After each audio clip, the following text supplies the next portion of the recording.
Alright. We're going to hit you with that part 2. We're going to try this again. We got Dan's... All right. We got Dan cough up a lung in the call with us right now. He's I'm been... coughing? Yeah, you've been drawing in that vape for too long. You can't just breathe in a vape and keep it in your lungs. You gotta immediately puff it out to me. You get in your I lungs. don't vape. You don't vape. You need to start vaping. So that's going to calm you down. You need to relax, man. We gotta smoke some vapes, dude. What can you tell me about changing the dreaming? Man, you're so demanding. Jeez. Yeah, why don't you smoke with me? Why don't you smoke with me? No one ever smokes with me. Mike, Because you live far away. That's why. well, that's it. Well, if we got on a call right now, we just smoke together. We could just do the smoke stream. I don't like smoking. Yes, we need to start liking it. You're making a lot of assumptions about me. Yeah. I don't like it. Right. Mike. Johnny does that for a lot of people. See, what can you tell me about changing and dreaming? What? It has a bunch of Fae people. Where this is probably the game that causes the most controversy amongst World of Darkness players, where it's that game and it's Wraith. We're talking a little bit about this before we start recording, where Wraith, even though it's the bleakest setting on the cover and throughout the entire book, the goal of Wraith is Ascension, and that's something that you can obtain, and other Wraiths have obtained that in the past. You can pass on. Even though the setting is very dark and very nihilistic on the server, there's a way out of it, and ironically enough, that's the only game that has a goal. You can actually win in Wraith. You can't do that with Vampire, Werewolf, and Mage. But it's changing the dreaming that I think is the most contentious game next to Wraith, because it's two things. It's bubblegum at the sour center to it, where you think it's way too sweet on the surface. Where have you guys flipped through second edition of Changeling? Have you seen what that rulebook looks like? It's very colorful. There's one picture in particular where it's this bear in glasses painting a picture and he's next to a bunch of balloons. And this is the same game series that has books like Montreal by Night, Ghoul, Fatal Addiction, Freak Legion, the Pentex Guide to Fomori in it. And it's got a picture like that in the book. It clashes with the rest of World of Darkness, methinks. But I kind of liked it too because it juxtaposes where, hey, maybe even though it's the World of Darkness, not everything needs to be bleak all the time. Because after all, some of the best moments in 40k were moments where it was characters that were just talking and just having moments with each other. Or some of my favorite moments in 40k. Then what's the Warhammer 40k equivalent to Changeling the Dreaming? That's the thing, though.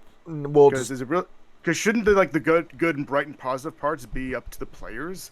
I mean, the idea that the developers actually had to actually include like a counterintuitive to the bleak darkness kind of loses the point of it, I think. Well, there's some points to it where you have in 40k where it was the orcs and just how the orcs are absolutely loving themselves in the 40.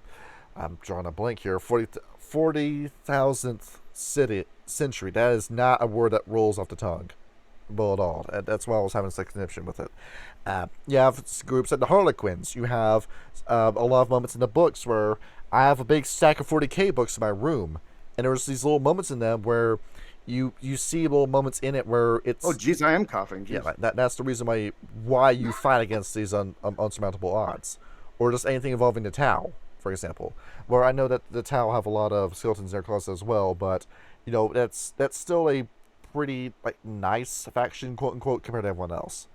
But with Changing and Dreaming, even though it's super sweet and sugary on the surface, the more you look into it, the more you begin to realize that there is a cynicism to Changeling that is not in any of these other books, where its banality is the issue. Where after the Shattering, the world has gotten to a point where there's nothing you can do to fix it. It's just, if you are a Changeling, if you have a Fae soul in you, you're screwed.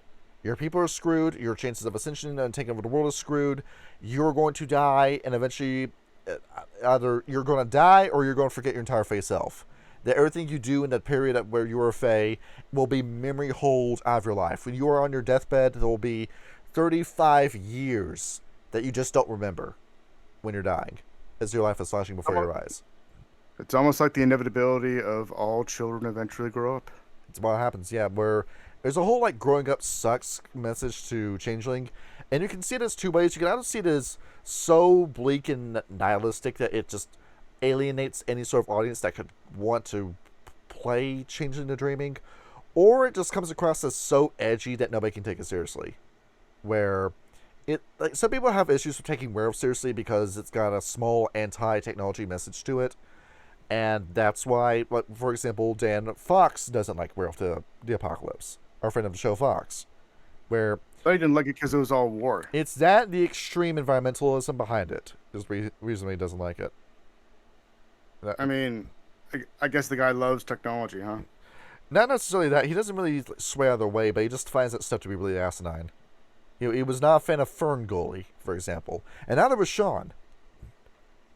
Yeah, Sean No, I mean, like- Ferngully was just straight propaganda, and that's the thing too. I get what he's saying, where it's a little on the nose, because it's not like it plays a counter for you, where there are these two perspectives, and you get to kind of choose how it plays out. It's telling you that the perspective of technology is incorrect. Mhm. And our correct opinion is that you have to be an environmentalist. which Like Or you can it's look not at- it's not allowing you think to so. play the systems out and see how they go. I don't necessarily agree, especially in Werewolf. I think the whole idea is that you're fighting from Mother Gaia, and the technocracy is in Mage. It's the same way. It's the technocracy is evil. They are the bad guys, and it's pretty black and white. Yeah, if you ask me. you can't tell me the Technocracy are good guys, because even though I'd said before we started recording that the only way you could keep a mage game from falling off the rails is if you play Technocrats, that is still a villain faction. You can tell me about Revised as much as you want. I'm still going to look and say that first edition is still valid. The stuff in that book, it still counts. You can do as many retcons as you want. I think retcons are fucking bullshit. Stick with your original text. Don't give me well, we wrote this in a text and then we wrote a different version of it, so just forget the original existed. Just, compromise with what you have if you want to change. It's like that fucking Tom Ray Hey Ross subplot that went nowhere. But And like here's the Yes. thing, I wouldn't necessarily even care that they had the message in there. I just want there to be kind of more player choice as to whether or not that is the message my campaign has. Mhm. It's kind of baked into the world and the lore itself that the good guys are the ones fighting against this. You know what I mean? Which is I mean, why like, that Chronicles of I think Darkness it's just has a I stand. think it's more just like a satire of like '90s kind of like. I think it's the other way fighting for Earth. around. I think it's a continuation of '90s environmentalism. I don't think it's a satire of it. I think it's very, very contrived. Mhm. I mean, like, you can look at it that way, but this is World of Darkness, though. That's the thing. It's not the same as this world. It's just like the same world, except everything that you accept to be bleak and depressing about this world is actually true in this world. Mhm. So you have to put yourself in that perspective. You have to put yourself in that. I guess maybe it's true that nihilist perspective, right? Well, right, and that was my other criticism, is that it's forcing the nihilism on you. There are no happy endings to any of this. All right. And maybe that's and true, here's yeah. the thing, it's World of Darkness. I get it, but the point of living in a world of dark, like, here's the thing: if you're in a situation where you're going to die and nothing that's going to you can do is going to result in anything but pain and death, why not just take your own life, right? Like, honestly, like that's the mentality that you have to be thinking of, right? If you don't have a glimmer of hope or a reason to keep fighting, it makes it very hard to take a campaign or anything seriously. So to have a world where it says you can play these campaigns, but in the end, the apocalypse happens, and sorry, everything you did was for nothing. It makes In it the very end. difficult to make it make sense to you to have the He's campaign. going to Lincoln Park worthwhile. out. It didn't even matter. He's going Lincoln out. Right. Exactly. He's going to- This is why when we did that Apocalypse series, where I said that Ragnarok in my mind is the canon ending, because even though the apocalypse does happen, the lot of Garden Nation people still think gets what that, they yeah. wanted. Where I mean, it's some silver lining, I guess. Like, that's, but it's still, I like, also haven't even seen the that, video even yet. Ragnarok, it's still not. That's not a. it's the best Even it's if going you're to get. telling me, all right, even if you're telling me your campaign can go in a million horrible ways, but there's one way where it ends, where things wind up going your way, your campaign's probably going to wind up with everyone dying, and it's going to be like some miserable, horrible event at the end of it. Which is what That's happens to still Changeling and Dreaming. better. Right, but Yeah. that's still not even. It's, so on a personal level, in Changing the Dreaming, your characters might receive redemption, I guess you could say. Oh, not even that. It's just nothing you can fucking do. You're just clinging to your face self for as long as you can before you lose it, and that's the point. Right, right. But that's the thing is, even that's tragic. Yes, yes. Where it doesn't matter what you do. The only faction in Changeling that is making any progress towards their goal is House Baylor, and their goal is to kill them all. Well, I think what does attract to people playing like a game that is bleak and negative is I think what makes it good Yes. is I kind of had this conversation like with a buddy of mine who said he liked Promethean so much, and I hate Promethean. I didn't Promethean see that why. created. Yeah, exactly. Because it's just so depressing, right? And I'm just trying to think to myself, okay, so what's the appeal of it? And he told me the appeal is the companionship you have with the other players and creating better, strong bonds between each other. It's the whole thing And- behind Jean-Paul Sartre's No Exit, where hell can be found in other people, but also heaven can be found in other people. That Yeah. even in a hopeless situation, it's the people around you as to why you continue to live. It's the whole sick. Right, but at the same time, that's also very humanistic. That implies determinism. Yes. That implies you control your own destiny, and I think World of Darkness, you don't control your own destiny because Which there are forces outside of you that are controlling your destiny, and it's explicit in the Wh- game. I mean, to be fair, like a lot of tabletop RPGs, you don't really control your own destiny because the DM has control of it. it's why it's why they torched the Fair, whole but franchise in 2004 with the Times of Judgment scenarios.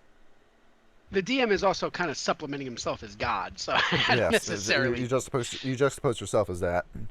What do you mean? You know. I am God. Yes. Right, It's but it's you finally got the even if server it's not too. officially God, it's the literary Deus ex machina. It's kind of the hand of the mover. Yes. So I mean, I don't necessarily fault the DM for kind of taking over the control of the game. It's more, it's the framework in which the game can exist is the DM. Which is why, like, for the topic of this episode, now that we're 12 minutes into it, which is why I'm saying, what if we did a Changing the Dreaming game? Would you even want to do that, Sean? By the way. I'm literally open for anything. Well, Like, we're I still will going to try do a any DC 20 system project. once. We're still going to do that, and we're still going to do Cyberpunk right after that. I don't know if I would Which- want to do it. which- Changeling. With Changing and Dreaming, where Yeah. Ryan, you're the co-host with us, and I think what I'm noticing with you when we're doing these episodes is the more we talk about Changeling, the less you're interested in playing it. Yeah. Is how I think it's going down.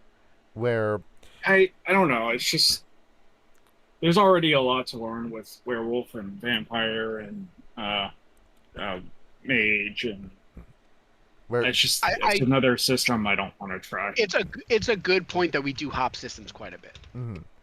when it comes to some of the stuff where we try and make the bulk focus of a lot of stuff werewolf and vampire because very little of their lore conflicts with each other. But when we start getting into mage, Also, we're pretty familiar with it at this point, and I think we are all kind of like the campaign world we built. Yeah, when you get into mage, where mage is a game that has a lot of key players that have a lot of personal history to them, like Vormas, for example, from the Euthanatos, and how if you thought Samuel Haight had a lot of content behind him, Vormas could have had 4 books of his own, and they all would have carried into each other. Where thankfully they learned. Don't get me wrong. Don't get I do like the idea of Changeling, the Fae, and everything. Yes. I just, even in D&D, I just never really liked the Feywild. The Feywild. That's always been the least interesting thing to you. Yeah. Okay, well, what about it makes it unappealing? It's like a rip-off demon or whatever. They make deals and collect souls, and if you eat something, you're stuck there forever.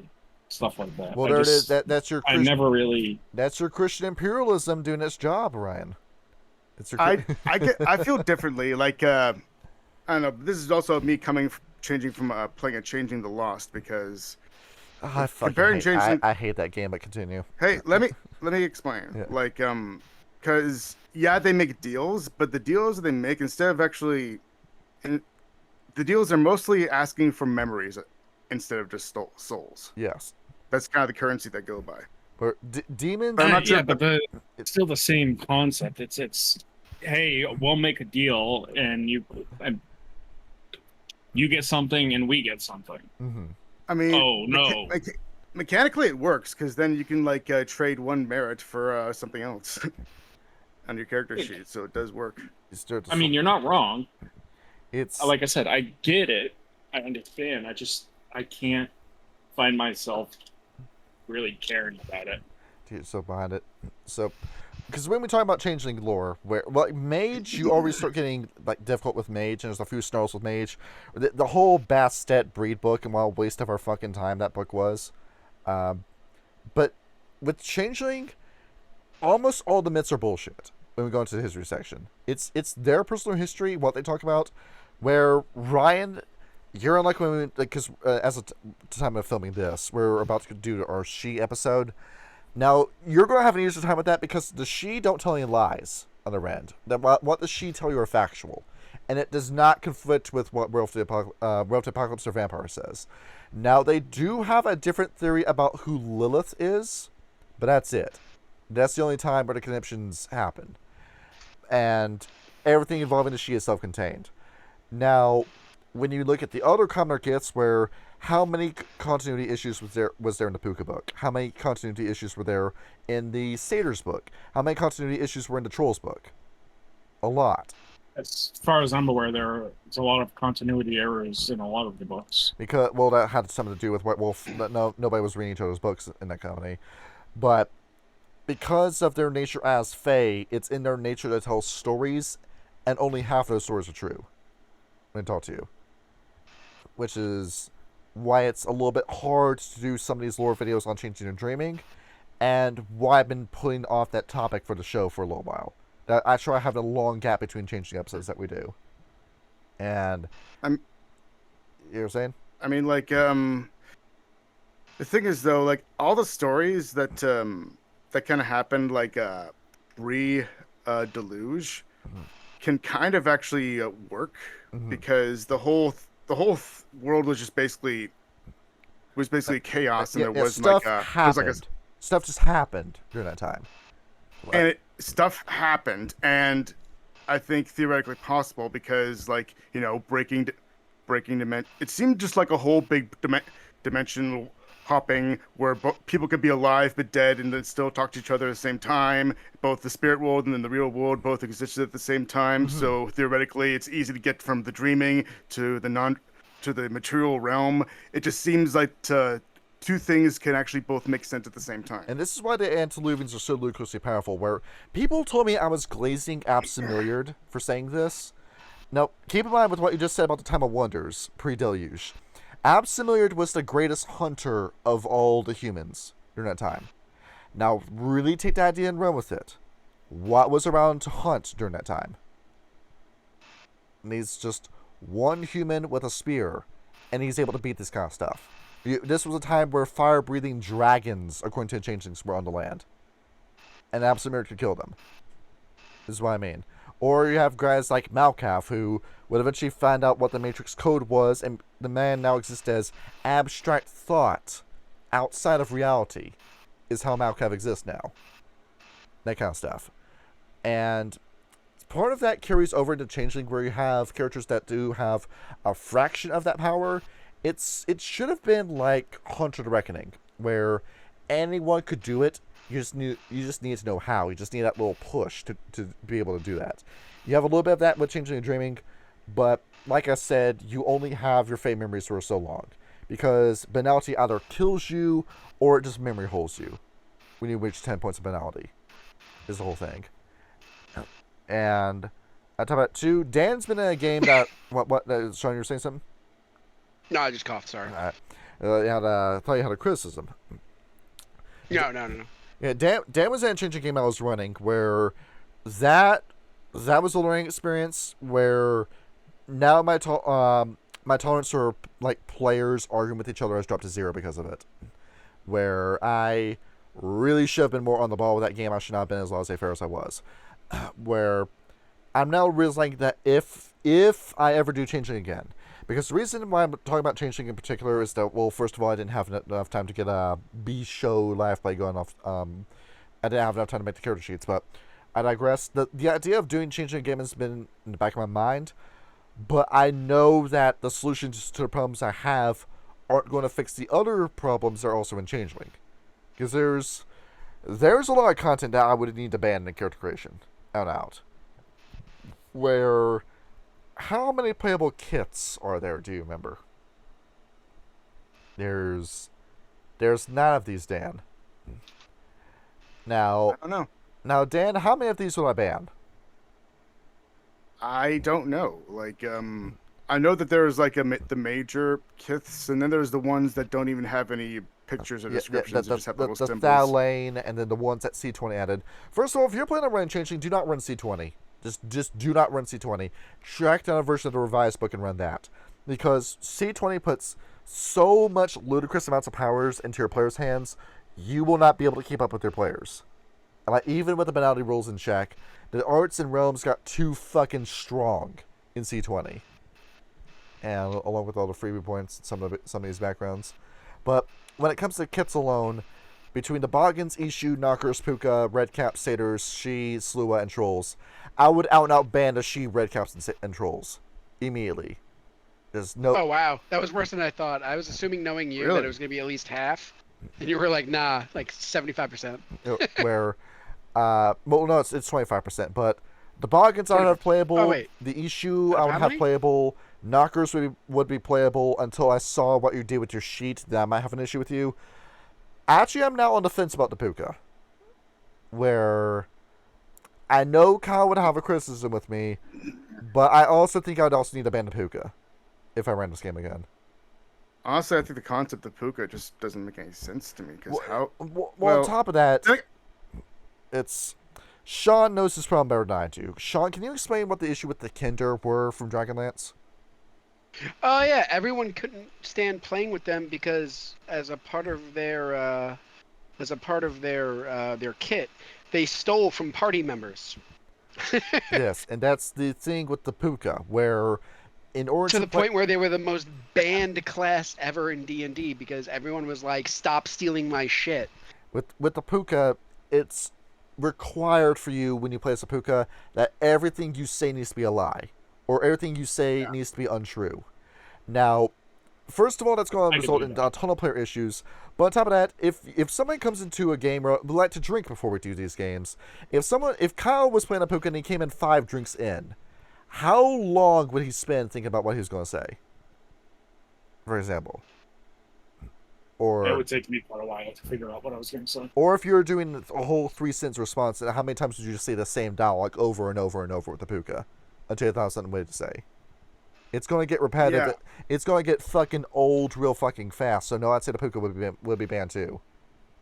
On top of that, the whole animal affinity thing, when you get to the backgrounds and you have the insect Puka and how fucking strong they can become. So out of the 9 kits, I'd have to ban 4 of them outright if we're going to do this game again. And that's kind of taking away almost a lot of the game. Yeah. So, So it'll be the Boggins, Ishu, Knockers, Satyrs, and Slua. And that's all I'd use if I were to do this again.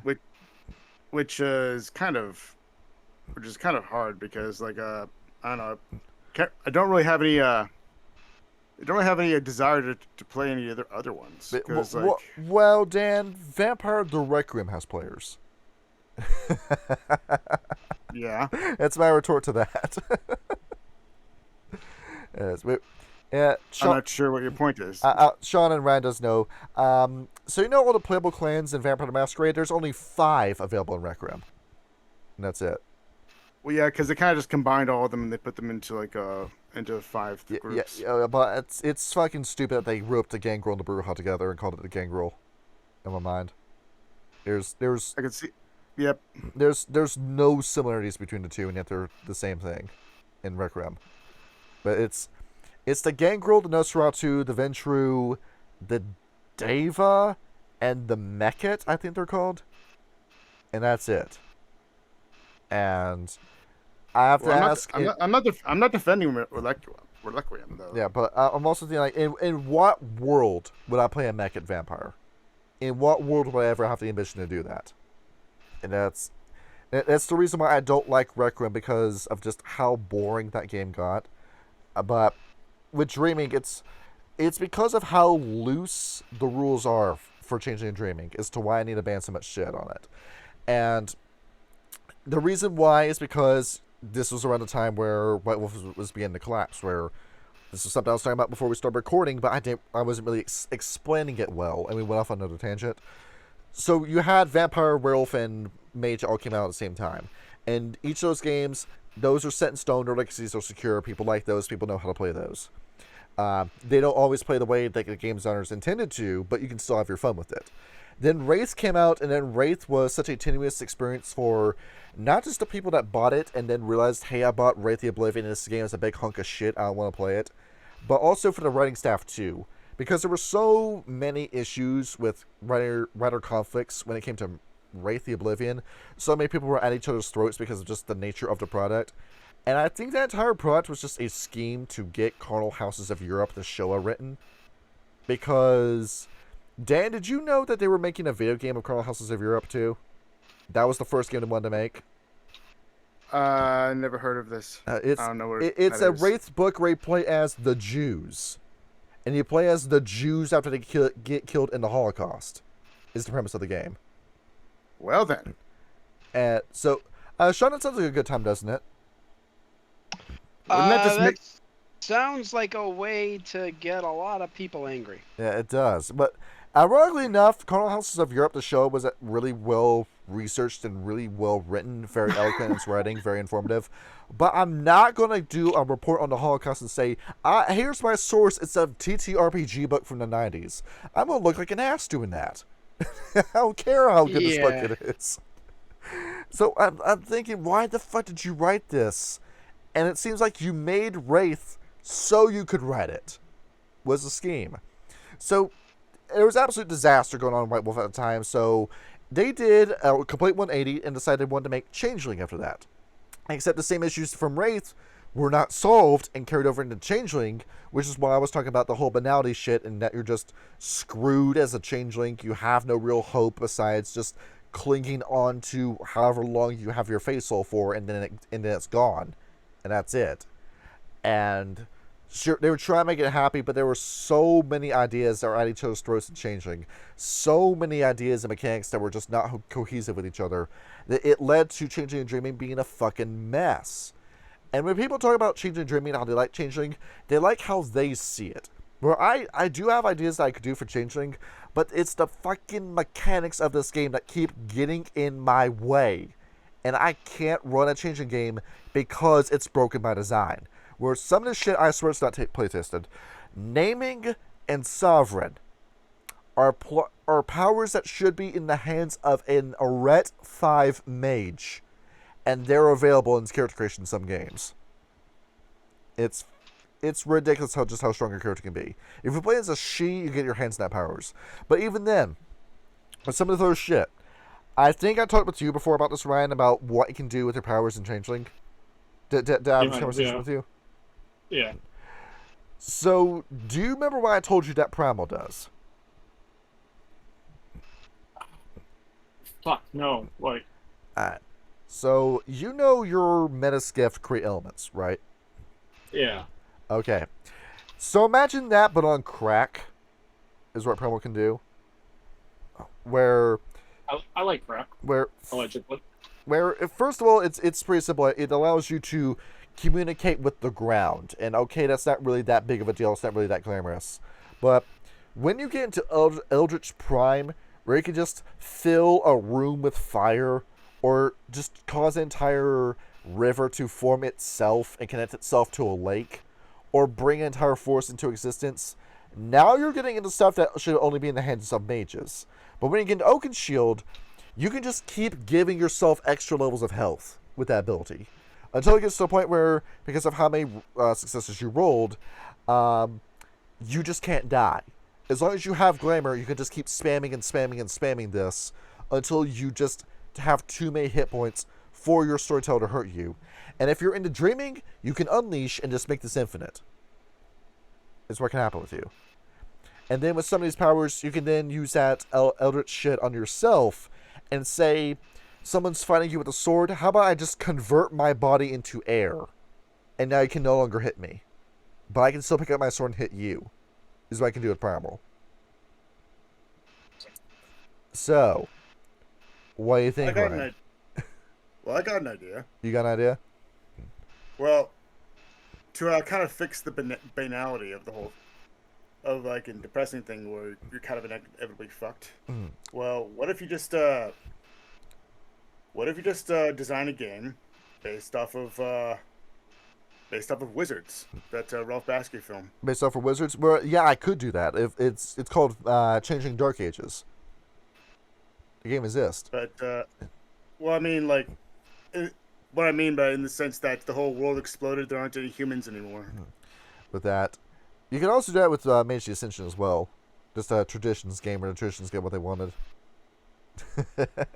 Where you could do that, but also banality is one of the few things that can hurt somebody. Where we will get into detail with it with a She episode, but if don't you ever do this if you're running Changeling. Don't you ever do what I'm about to say. If you allow a player to play an Arcadian She Unseelie from House Baylor, they can make themselves invincible to damage at character creation. There's just nothing you can do to hurt them. Except for banality. And that's it. That's the only way you could deal damage to that character. Not even that, because they can hold cold iron in their hand and nothing happens to them. So it's a character that is naturally resistant to banality, that's going to need a shitload of stuff to... This is a character that character creation could take on a hit mark, in perspective, Dan. It's that level of busted you can do with character creation in this game. I've also come up with... Also, in terms of like a mage game, I think there's actually a possible way to make it less philosophical and actual more like run-around adventure. Well, yeah, I have to take the traditions I got out of Vitamin to Quadrants, where like the Celestial Chorus and Order of Hermes can be in the same boat, the Verbena and Dream Speakers can be in the same boat, Virtual Adepts and Sons of Ether, Cult of Ecstasy and Euthanatos, and then the Akashic Brotherhood is kind of just in its own bubble. Where... Well, what you could do is just, you could take Mage and then put it into the Magic the Gathering lore. Just make it different, but just make a better game at this point. Where and players just play as planeswalkers. Where even though I really don't like Changing the Lost, it is a more cohesive game between the two. And if you play these games, you can have a Changing the Lost game going for a while. You saw me when I was playing Changing and Dreaming. You're eventually going to start losing control after 8 sessions with Changing and Dreaming. Where, by that point where, I got drip feed experience points too. It's going to be like 1 XP a session and that's it. Where it was at the point where, Dan, you remember the encounter we had with Astrolon the spoiler, where. Yep. That should have been the final boss. That should have been the last session. And it was this giant fire demon where he was chimerical, he was into dreaming. Where his head was this giant skull with fire coming out of it. He had this big demon body. It was absolutely colossal in size. And just how long that battle was going on between you and everyone. Well, we had an A scene, B scene combat going on at the same time. But that kind of stuff. Changing encourages that kind of combat because this is a game where you can respawn in it. Where the Changeling, if you die in the Changeling into Dreaming, you're just thrown back out of the Trod you came through, from what I understand. And you can just... Oh, really? Yeah, you can just run back into a Trod and just try to encounter all over again. So it's a game that gives you multiple attempts. You could get that in Mage if you had an NPC that had the save point time spell, but it would still rack up Paradox from doing that. But you can try your encounters multiple times in dreaming, in changing and dreaming. You can't do it with any other game. You can't do that. Even with Demon the Fallen, you can't do that. So I'm guessing, but I'm guessing every time you like die, you like lose like half your cash. something like that. You just get like a little slap on the wrist and then go back in there and do it all over again. And like any glamour you spent is just gone. You gotta get that glamour all over again. But it's not an issue in Changing the Dreaming because of the fucking Unleash mechanic, Dan. The Unleash mechanic where Sean and Ryan, in this game, you can go fucking Super Saiyan into Dreaming and just infinitely generate glamour for as long as you're in that form. It's something you can do. I like Super Saiyan. Yeah, that's it. Nice. So, all those issues I was listed out for Primal, you can just do that infinitely. You can just keep giving yourself levels of health and just make yourself Now- impervious to damage over and over again. Now, I have a question. Obviously, it looks like it's extremely OP. Yes. However, are there anything? Is there anything that is set in opposition to it? Like, all right. So, theory in Changeling, I assume you're Well, you're encountering here's other Fae, correct? Yes. Yes, So that theoretically, should. shouldn't some of them match you in power? Yes, because in Changing Your Dreaming, the way they want to describe combat encounters, they want you to get as close as you can to something like an anime, where you notice that too in these books. There's a shitload of anime pictures, in terms of art style. The She book is full of it, and what they want you to do is they want you to try to get as close as you can to Dragon Ball Z in terms of spectacle, where you have a those that are eternal encounter, where it's a guy who's throwing death balls at you casually, and you have to dodge around the death balls, and if you die, you just get sent back to the try, and you have to start the encounter all over again, and that's it. You can just try it as many times as it takes, which is why they want you to do these absolutely ludicrous damage values in this game, which is why the red caps and trolls are geared for combat in a way that's fucking ridiculous. Because Dan played a troll, and if Dan just kept making pacts with individual people, he could theoretically have 99 health levels if you wanted to. That's where he could have I'm gone. pretty sure. Wait, packs can stack? Yes. I didn't know that. So if you soak with I Eldrad, don't know. I thought I was allowed to have that pack. Shit, once. I could have been stacking packs that whole time. yes, like as many people with people plural, where you couldn't just go to Eldrad and just keep telling like Eldrad, for example, that you want this, you want this, you want this. You couldn't just farm off of him. But if you made packs with multiple people, you could just keep getting levels of health off of it. That can happen. As long as you kept those packs. Yes, you had to be all. a man of your word, and you lost it if you broke it, along with other punishments. But And I mean, like I did kind of come close to actually breaking my word too, because I did kind of had to split like part of the party, and if one person gets hurt, I mean that means I lost my pact. yes, and eventually you got to the point where Dan came to the realization there was nothing I could do to kill your character. Like, I do the fixed damage roll, where all damage rolls are max value. Even then, I could not do enough to damage you in combat. Really? Yes. I was almost near death in that last fight. In I'm that pretty last sure, like fight. I almost died. And how many And times that- did I have to almost attack you? died. That was 8 turns of me just wailing on you. And I mean, like, I was at low health, dude. Like, I can't regenerate health, and like, Oaken Shield. I just had okay, Oaken Shield. you just have to It use gave me that. like, yeah, but like, I used it once, and it gave me like 3 extra dice to my soaks, and I Yes. had like, so that was only like what?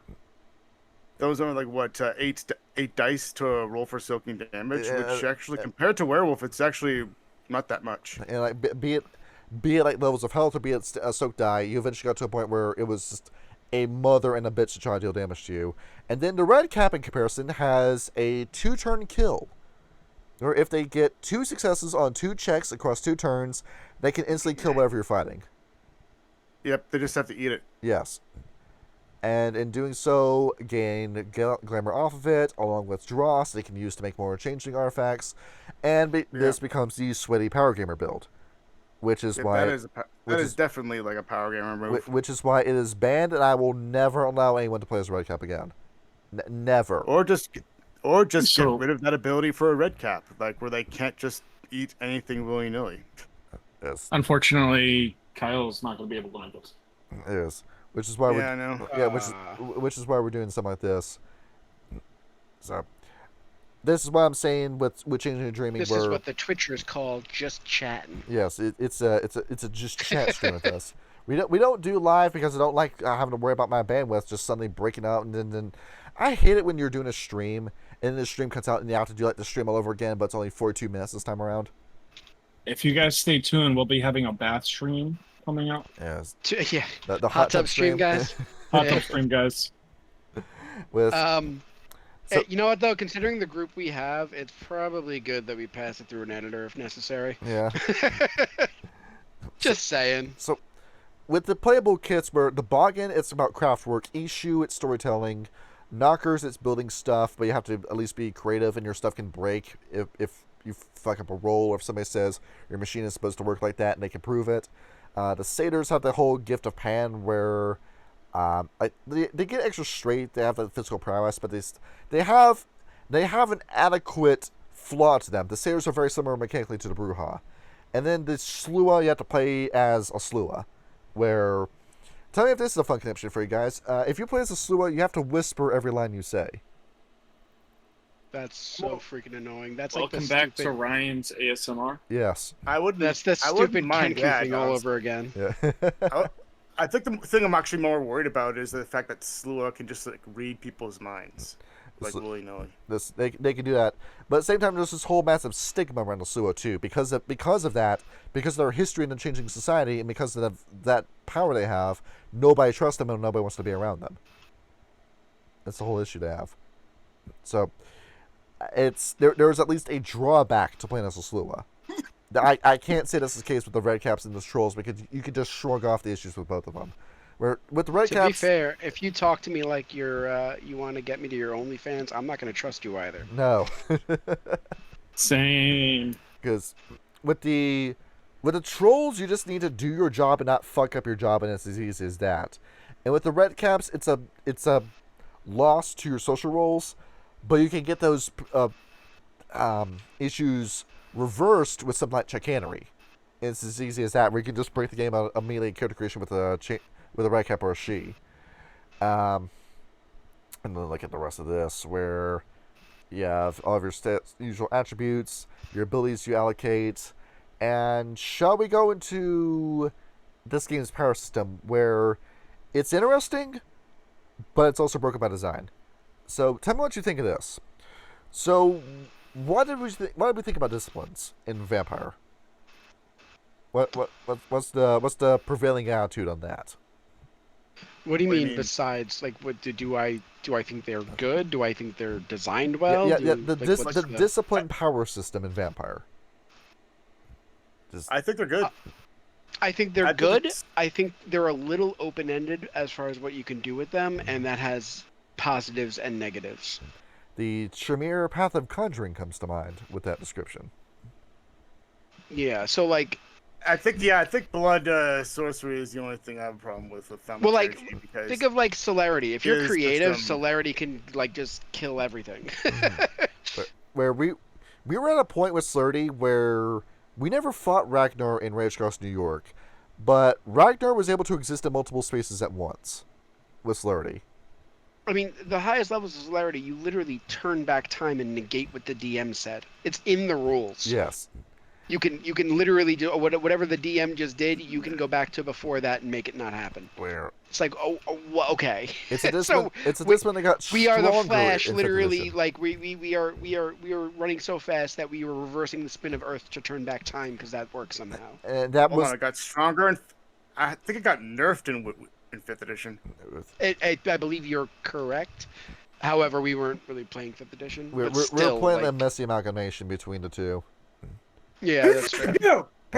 Bless Inside. you, Sneezy. But regardless, it's kind of open-ended to where celerity, it's just extra speed. It's not, the systems aren't super clearly defined, and that has a lot of positives, but that also has a lot of negatives. So like, if you're playing with people that are able to exploit it, there's ways to like make it a little crazy. But at the same time, it is very nice because you have a lot more ability to like encourage player creativity. Like there's a lot of shit you can come up with. that you wouldn't necessarily be able to do if your abilities were clearly defined. And with the Because gifts, what it amounts to is What? you run fast. Yes. You run fast at this level. You run fast at this level. Like there's a lot you can do there. and along with some of the crazy shit you can do with Quietus, Serpentis, Valoran, if you have those disciplines, Visceratica. Oh man, if I was in a game where I had that power, I'd have a lot of fun. But what do we think of the gifts in Werewolf? Ryan, what do you think of the gift system? This whole I enjoy it. it's something that you don't necessarily need to rely on, because what is the key defining discipline in every desktop with vampires? Celerity or obtenebration if nobody has that. Then with Werewolf, Vicissitude too. I feel like is oh yeah, if you know how to, if you're at a certain level of vicissitude, you just need to touch a guy and then the encounter's over. yeah, vicissitude's pretty crazy. And with the gift system though in Werewolf, you don't necessarily need to engage with it. Engaging with the gifts is not mandatory. You don't need to stockpile a bunch of gifts. If you want to have a character that's social, charismatic, or strength based, like the gifts help, but you don't need them in order to do well to your character in this game. Especially with the Garou Nation, where being knowledgeable about Garou lore will get you further ahead in social roles, along with being able to know your station and just doing your job and not messing up the job. Because you're seeing it in our live play where ends the road. When was the last time you saw me use the gift with her character? Yeah, think about that. Don't you have like resist pain or razor claws? I do, but I only pulled it out when I know I'm going to need it. Because I'm going to. I think what you're getting at is something that I've noticed. So, I haven't given myself I haven't tried to get any gifts. I haven't tried to really. I don't feel like it's necessary to advance my character. Mm-hmm. I think Almost a at lot. all. Like, I think the issue with gifts is that some of them aren't as like they're not as strong. Some are clearly better than others. Some are clearly extremely weak. better than others, but even then, they still require an action to actually do. Mm. And if you're activating a power that isn't an attack, Yes, but rather just helps with your attack, it's taking away of a turn. So, what gift do you say you see used the most in all games? resist pain. There's an answer I have in mind. Resist pain, I'd say. Resist pain, Or- sure. I was going to say Mother's Touch. Or sense worm, but at Sure, least that's sense worm. what Master of it should Fire, Scent of the True Form, Truth in Gaia.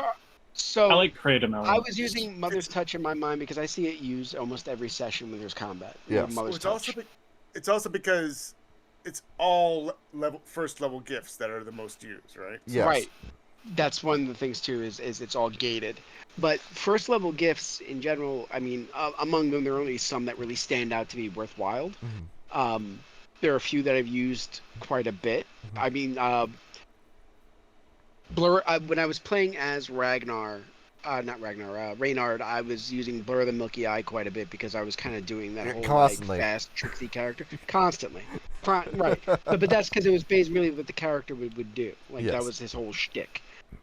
And you don't get fucking crazy with these gifts either until you get to level 3. No, but my point also as well is that the most often I would see Mother's Touch. Mother's Touch is a very weak gift. Mm-hmm. Like even as a gift, and it's the most used you see. So that tells you something about the scaling of these gifts. Is they're not very strong. Well, I think they would be more effective if there was scaling. If you got a little bit more out of them once you got to rank 2. Yeah, which is when you get into the Children of Gaia with Grandmother's Touch or the Black Fierce with Blood Resurgence. Right, but rather than having to make you take on a whole other gift, just allow the gifts that exist at level 1 to scale. I think that would work so much better. Something like the DC 20 system that we're doing. A little bit, but not exactly. The problem is that there is no, like, even like D&D, they give you upscaling for their spells. You get to use higher dice for their spells as you increase in level. There's no progression with these gifts. So if you were given an option where you could like pump more Gnosis into Mother's Touch and it'll do more stuff. Let me put it this way. I'm sitting on like 15 XP, and I don't feel the urge to spend them. And if I do spend them, I'm probably gonna spend it on on just attribute shit because I don't Your feel a real willpower or your importance. gnosis score. Yeah, yeah, attributes, willpower, gnosis, something like that. Just because I do not feel like I'm really getting much out of the gifts. And I it mean, and it, it's not until you reach level, like 3 or 2. It's true. Right, And and like, unless you're like hoarding, unless you're basically hoarding your XP to then use at like rank 2 or 3, it's like there's no point. and then with certain combinations too, where the Shadow But I Lord. also don't think that's good. I don't think that's healthy to hoard your XP for later levels.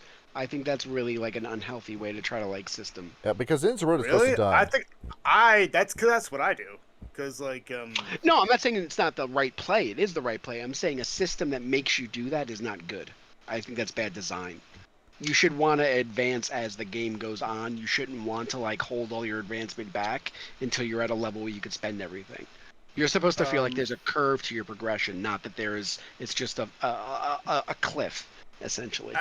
I disagree. I think what experiment because I like to spend my experiments points during the time that I need it, and how I kind of and how I kind of envisioned it is that in those dire situations when the right when succeeding it, you have to succeed like at the most crucialist of moments, and that's when you're like looking down deep down inside you, and all of a sudden boom, you you spend XP and you have that one extra dot in strength, or you have that new ability that you just discovered, and that's kind of how I see it.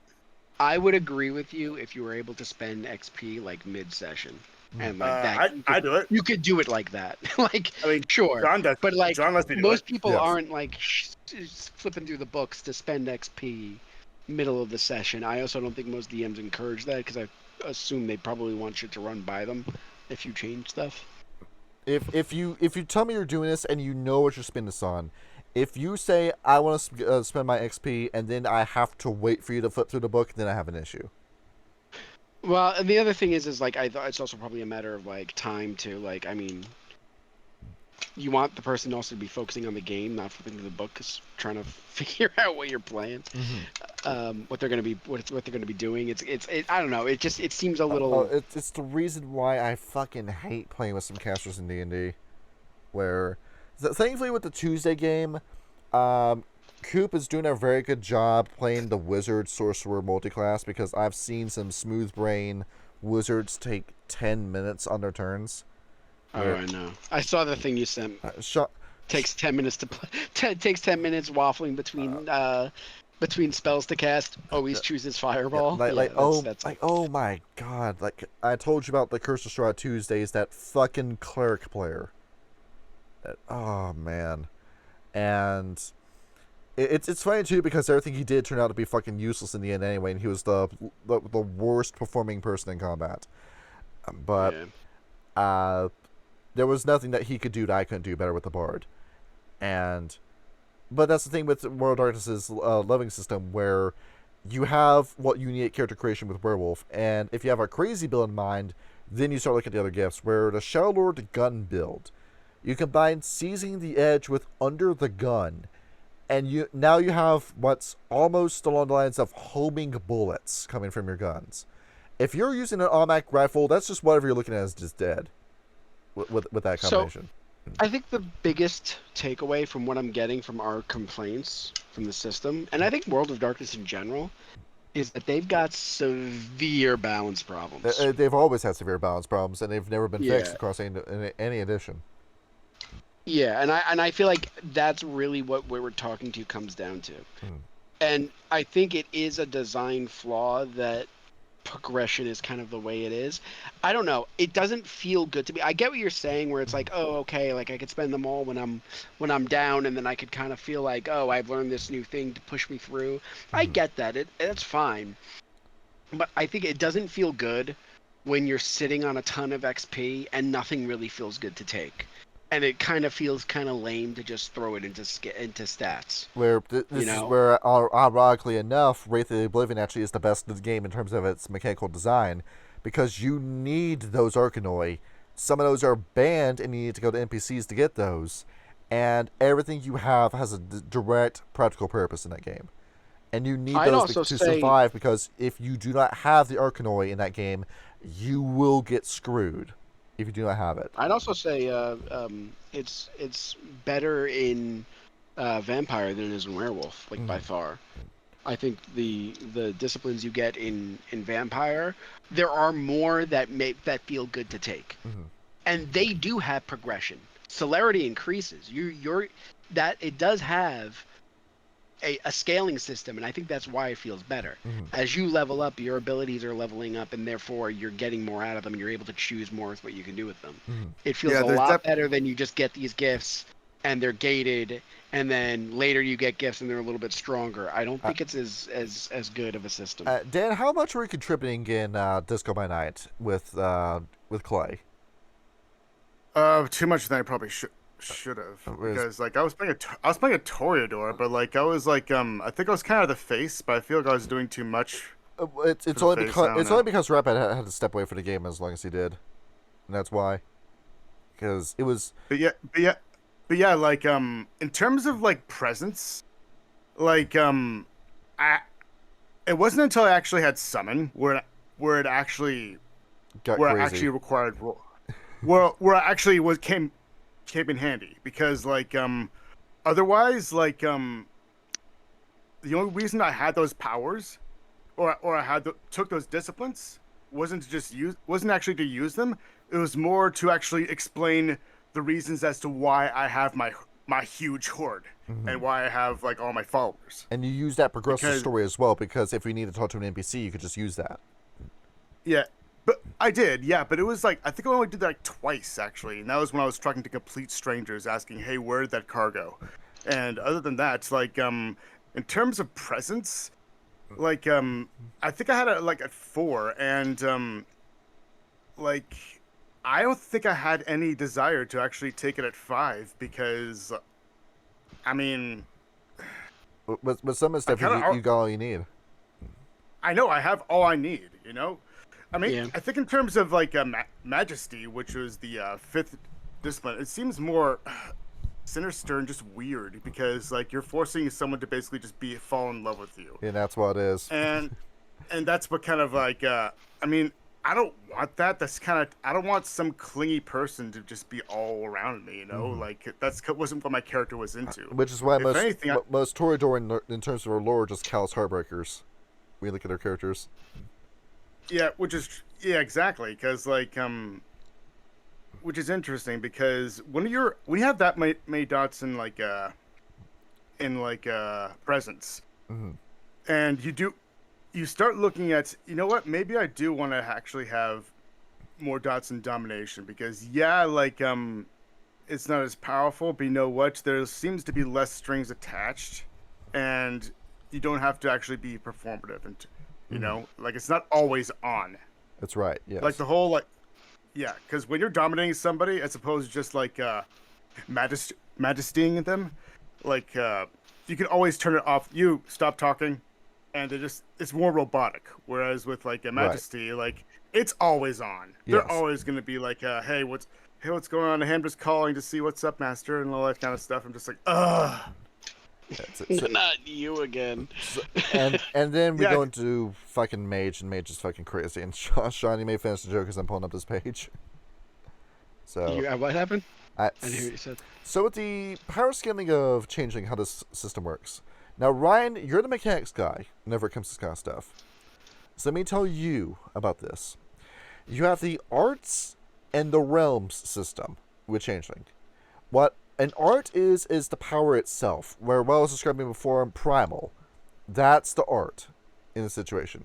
The realm is what you're allowed to affect with that power. And it's broken down into 4 categories. It is actor, which are people, fae, which is anything involving the dreaming and other fairies, keep that in mind, prop, which is inanimate objects, and nature, which is living objects that are not people, it's animals and plants. So sounds all right for at first, right? Sure. So saying, you're not Ryan. Did I'm Ryan, not Ryan. Did Ryan mute himself? Is this what's going on? Probably.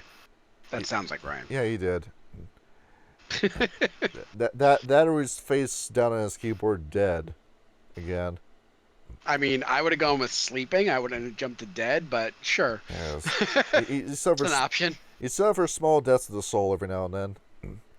I actually got some sleep last night, so I'm actually awake tonight, as opposed to last night, where, by the way, apologies because I was really half awake. Yes.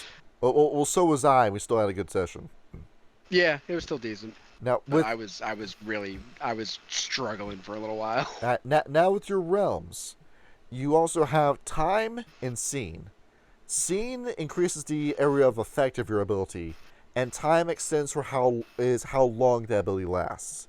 You need more points in time to have your stuff last more than just one turn, and you need scene if you're going to affect multiple people at one time. I like that. That's cool. That's the thing. And then you listen to what the arts do. So, I've already told you just how fucking broken Primal is. Just right out the gate, Primal will be something I would just ban.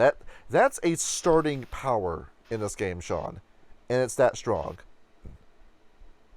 It's... Alright, so what is another power you can take? I mentioned chicanery. Shall we go over what chicanery does? Where it's dictionary words with Sean. Now, what does that word typically mean? Chicanery? Doesn't that just mean like trickery or lying? Yes. I thought it was a board of flavored meats. Yes. Oh, that's a charcuterie. Oh, Charcuterie. I only know I see. because white women love it. So what chicanery does is, at first level, it just makes people just forget conversations they have with you after you use it on them. So you can say whatever you want and get whatever you want out of somebody, and then that's it. That's it. Sorry, that's at level 2. That's Veiled Eyes is what that does. Along with Veiled Eyes, you know what Obfuscate does at what fucking 4th level? You can start doing that at level 2 with chicanery. Along with that, with Fuddle, you can start. You can either blind people, deafen people, make people hallucinate with that power, and then you go into fucking Fugue, which removes memories from people's minds. In Wraith the Oblivion, that power was called Mnemonicist, and that was a banned power that was NPC only. And if you build it right in this game, you can have that power at character creation. So, Sean, Ryan, what happens when you take 3 points in Actor and then 3 points in Chicanery? I don't know what chicanery does because I was doing laundry, but I'm guessing some bullshit. The power to remove people's memories at level 3. Oh yeah, you can pretty much that One Piece episode where they kept losing their memories. Or something along the lines of Groundhog Day, but you do that with what's just the day continues after Groundhog Day happens. Or if you take points in Fae, you can start using this on other changelings and other Fae officials. And in doing so, you can have conversations with those officials where they agree to something for you. You get the paperwork or the item in your hand, and then they forget the conversation happened. With the power. Where it's going to lead to certain players having a huge sense of entitlement whenever they take this power. So, shall we also go into what Ledger Domain does? Because now we're getting fucking crazy with this. Where... Ryan, let me just explain this to you. Let me explain the level 1 Ledger Domain to you. The power is called Gimmicks. Gimmicks. The realm is determined by what the changeling is trying to affect. If she's trying to lift a puka by the ears, the Fey realm would be necessary, but lifting a knife would require the prop realm. The number of successes indicates the force of telekinesis. For objects thrown, the damage possible is determined by the strength of the cantrip. Multiple castings of this cantrip are considered separate castings and cannot be accumulated with greater strength. 5 successes and the appropriate realm are necessary to directly affect a human's body with the cantrip. The effects of the art only last 1 turn, unless you start playing points in time, so the cantrip must be continually cast to maintain the effect. Alternatively, once a single point has been once a single object has been affected, the character can spend a point of glamour for each additional turn to maintain gimmicks. So it's like a force powers. and then your successes ratio. At 1 success, you can move 6 pounds. 6 ounces. On level 2, at 2 successes, 5 pounds. 3 successes, 40 pounds. 4 successes, 100 pounds. 5 and beyond, 200 and beyond. In terms of pounds. So with this power, you saw that it said you need 5 successes to affect a human body. That was exact writing, right, Ryan? So Yeah. that did not say anything about the sidewalk that the human was standing on. So what you can do with gimmicks is you can use on the sidewalk to meet somebody and lift the sidewalk into the sky and then throw the human off of the sidewalk piece with his power. Jesus. And other effects like that. Or bring down a piece of a lamppost and just crush a guy with it. Or just be fucking Dio from JoJo and throw a myriad of knives that then pierce somebody with his power. And keep track of all the shit you can do with this at character creation. Telekinesis. How open-ended is that? Jean, if we're talking about how open-ended powers, just think about that. That is pretty crazy. Alright. And this is before we even get into fucking Ensnare, which is just the fucking Force. You just had the Force from Star Wars. And then Effigy, which produces a 1-to-1 copy of whatever object you want to copy, including people. So can you copy yourself? Yes, you can do the Shadow Clone Jutsu with this. So if you copy yourself, that means you can concentrate on more spells at once, right? Yes. Yeah, that's great. And now you see how this gets out of hand very quickly. Yeah. Mm-hmm. And now we get to Wayfair, where if you remember our Ranch Cross New York game, this was the power that Danny was using for most of that game. Where Sean, would you like to reiterate that whole celerity speech you gave me again? Anything in particular about how you basically turn back time and negate whatever the DM just said? At level 1, you get Hopscotch, which is just Hair's Leap, but better, which isn't anything too crazy. You can do that with a werewolf with strength score. At Quicksilver, you're now moving at the speed of Celerity 4 with that power. This is something to tell you about character creation. And then you have fucking Portal Passage, which creates a temporary opening through any barrier of your definition and choosing. And you can just move through it. You move so fast, you can move through a solid object with it. That's crazy. Yes. There are certain dimensions to it where it can only be 10 feet thick, but that's still a lot of thickness. And look at the mechanics of this. You just need, 1 success and points in prop for that to be possible. And that's it. So that's pretty OP. Yes, and this is character creation. I would like to reiterate again. So we only have one nice power to DM, and that is Soothsay, which is greater effects of aspects, but character creation. Where Omen gives you a prophecy, where a prophecy can be fairly obscure. Second edition changes some of the stuff up at second level, but then you get Telltale, where you can see the world through the perspective of an item that you have encountered in the past and you have left somewhere else. So it's surveillance, where you can do one of my favorite stands from JoJo's Bizarre Adventure, all along the Watchtower, where you can touch a deck of cards and then select one of the 52 cards, and then you can perceive the world through that card. Is what you can do. Huh. Now you can also spread that effect across 52 different cards if you have points in scene. So you can still break that.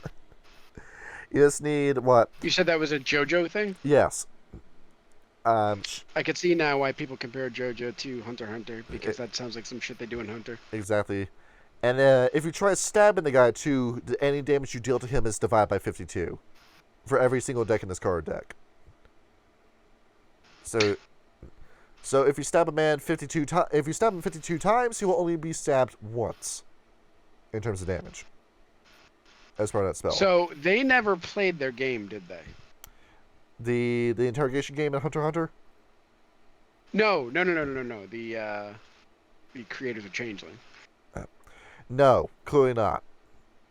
Because the problem with power scaling like this is like generally the idea is like, oh well, if you're getting so strong, so are the enemies, therefore um therefore it kind of evens out. It doesn't really work that way, because eventually what winds up happening is you get so strong that even if the enemies are really strong, there's no way to really kill you. Exactly. So battles become extremely long or are impossible to even complete. You just have two invincible forces fighting each other. Like, there's an asymmetry there. Where it would get to the point where I had to like pull the plug on the Changeling game, where I would have to fucking put Akashic mages in front of you to give you a challenge in terms of combat. And then the fucking that's crazy. and then the power game and There Red weren't Cap any player fucking complained about it. There weren't any villains Where like in the books. no, the villains have been defeated. But- The Fomorians are gone. So then, who are the antagonists in Changeling? It's supposed to be a man versus nature plot going on with Changeling, where it's the whole stranglehold that Changeling wants to put you in is banality as a system. Where if you are in any place that is boring, by whatever definition that you and the storyteller decide, it starts to poison you. Where it's the same as standing inside of mustard gas, basically. So Sean, being in a McDonald's as a Changeling poisons you. With that logic, To be fair, kind of- I mean, in their defense, That's why it's I mean- open everywhere. Yes. let's get serious. that's why like all the powers are so broken, because the idea is if you're so powerful, you're eventually gonna get bored, right? That's what happens. Which then the banality ends up kicking in.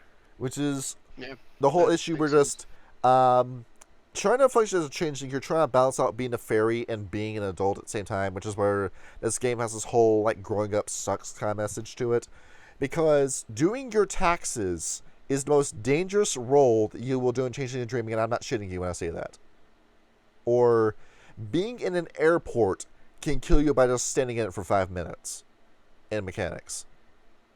Where if it's anything that's dull, bland, boring, quote-unquote lifeless, it will progressively poison your character and give you points of temporary banality that will then turn into permanent banality that slowly begins to poison you. It's the same system we have in Werewolf with the worm corruption, but it's on a scale of 10 instead of a scale of 5. Where if you really want to put the screws to your player, I would have made it 5. Because what this turns into in terms of the gameplay loop, and Dan, you fucking saw this when we did Changeling, where it becomes this thing where the only way to get rid of your permanent banality is through being in the dreaming, which results in this boring ass gameplay loop of your players going into someplace that's banal, then leaving, going, sitting for sessions plural in the dreaming to get rid of their banality, and then coming out all over again and doing the same thing all over again until the plot finally fucking progresses at your player's beck and call. Is what happens. Yeah. And Unless you have some, so I'm sure there's probably an art that actually could speed up the process of time travel. well, Right? well, how we did that is that I made our sessions weeks. Your sessions were going by weeks over the course of that game. I mean, which is fine actually, because Yeah.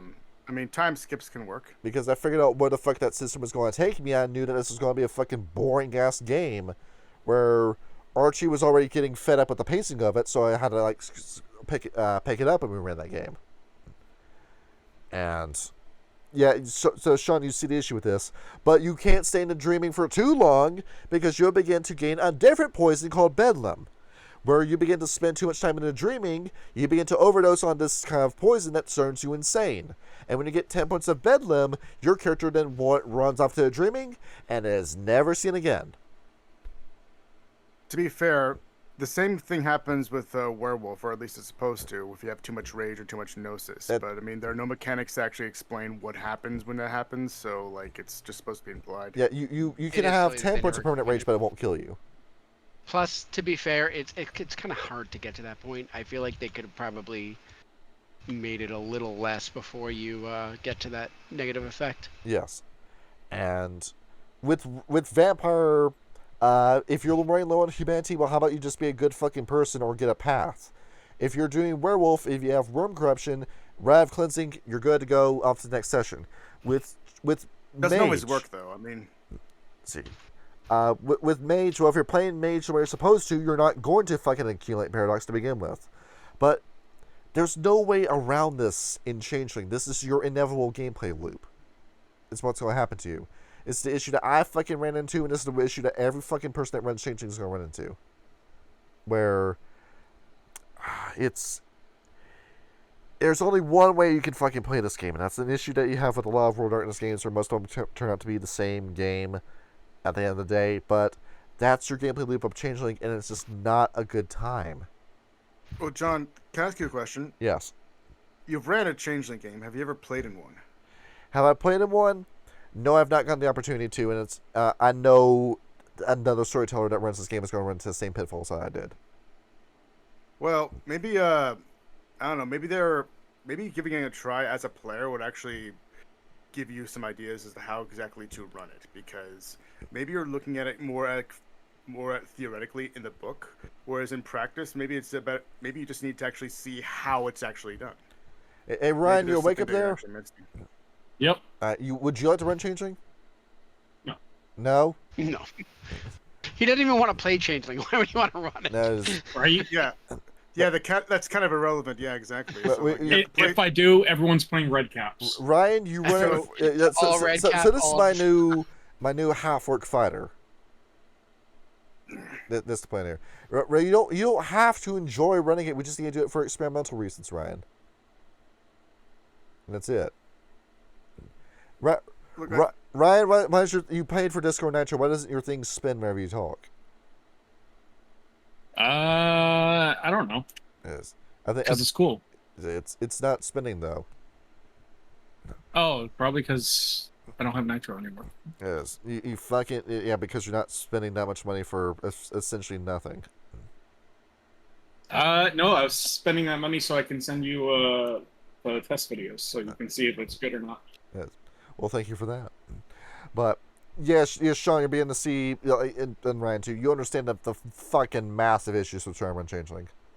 Yeah. Where I think my argument. I think I do bring up a good point. Maybe you just need to figure out how other people do it. well, we need to find a lunatic also heard- who's willing to run this. Is the issue? Because to be I've fair, heard good from everybody about how Changeling is a great game, and okay, show me, I think it's just a matter of have to find the right person who actually really understands it much better and runs it much better. It's because I thought Orpheus was going to be a crock of shit when we did Orpheus, but Greed ran Orpheus, and I immediately fell in love with that system, and Orpheus would be a game that I would love to sink my teeth into. Eventually. There you go. Yeah. So Orpheus was fucking fun, and it's got me willing to do Wraith, and I've looked into Wraith, and Wraith looks like a really good game. It's just the vibe of Wraith is what you have to get over. That's the hurdle. But with Changeling, it's the fucking trap. It lies to you when you do it. It's like you could tell I was watching Hot Ones before I started recording this video.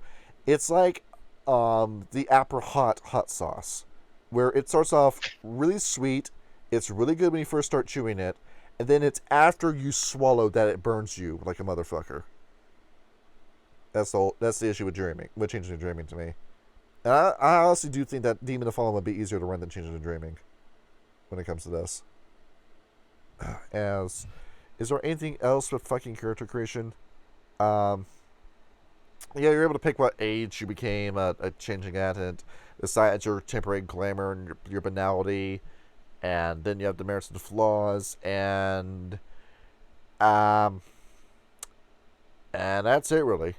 We're not going into shit like Sovereign and naming, because Sovereign. So Majesty level the level 5 presence power you just listed.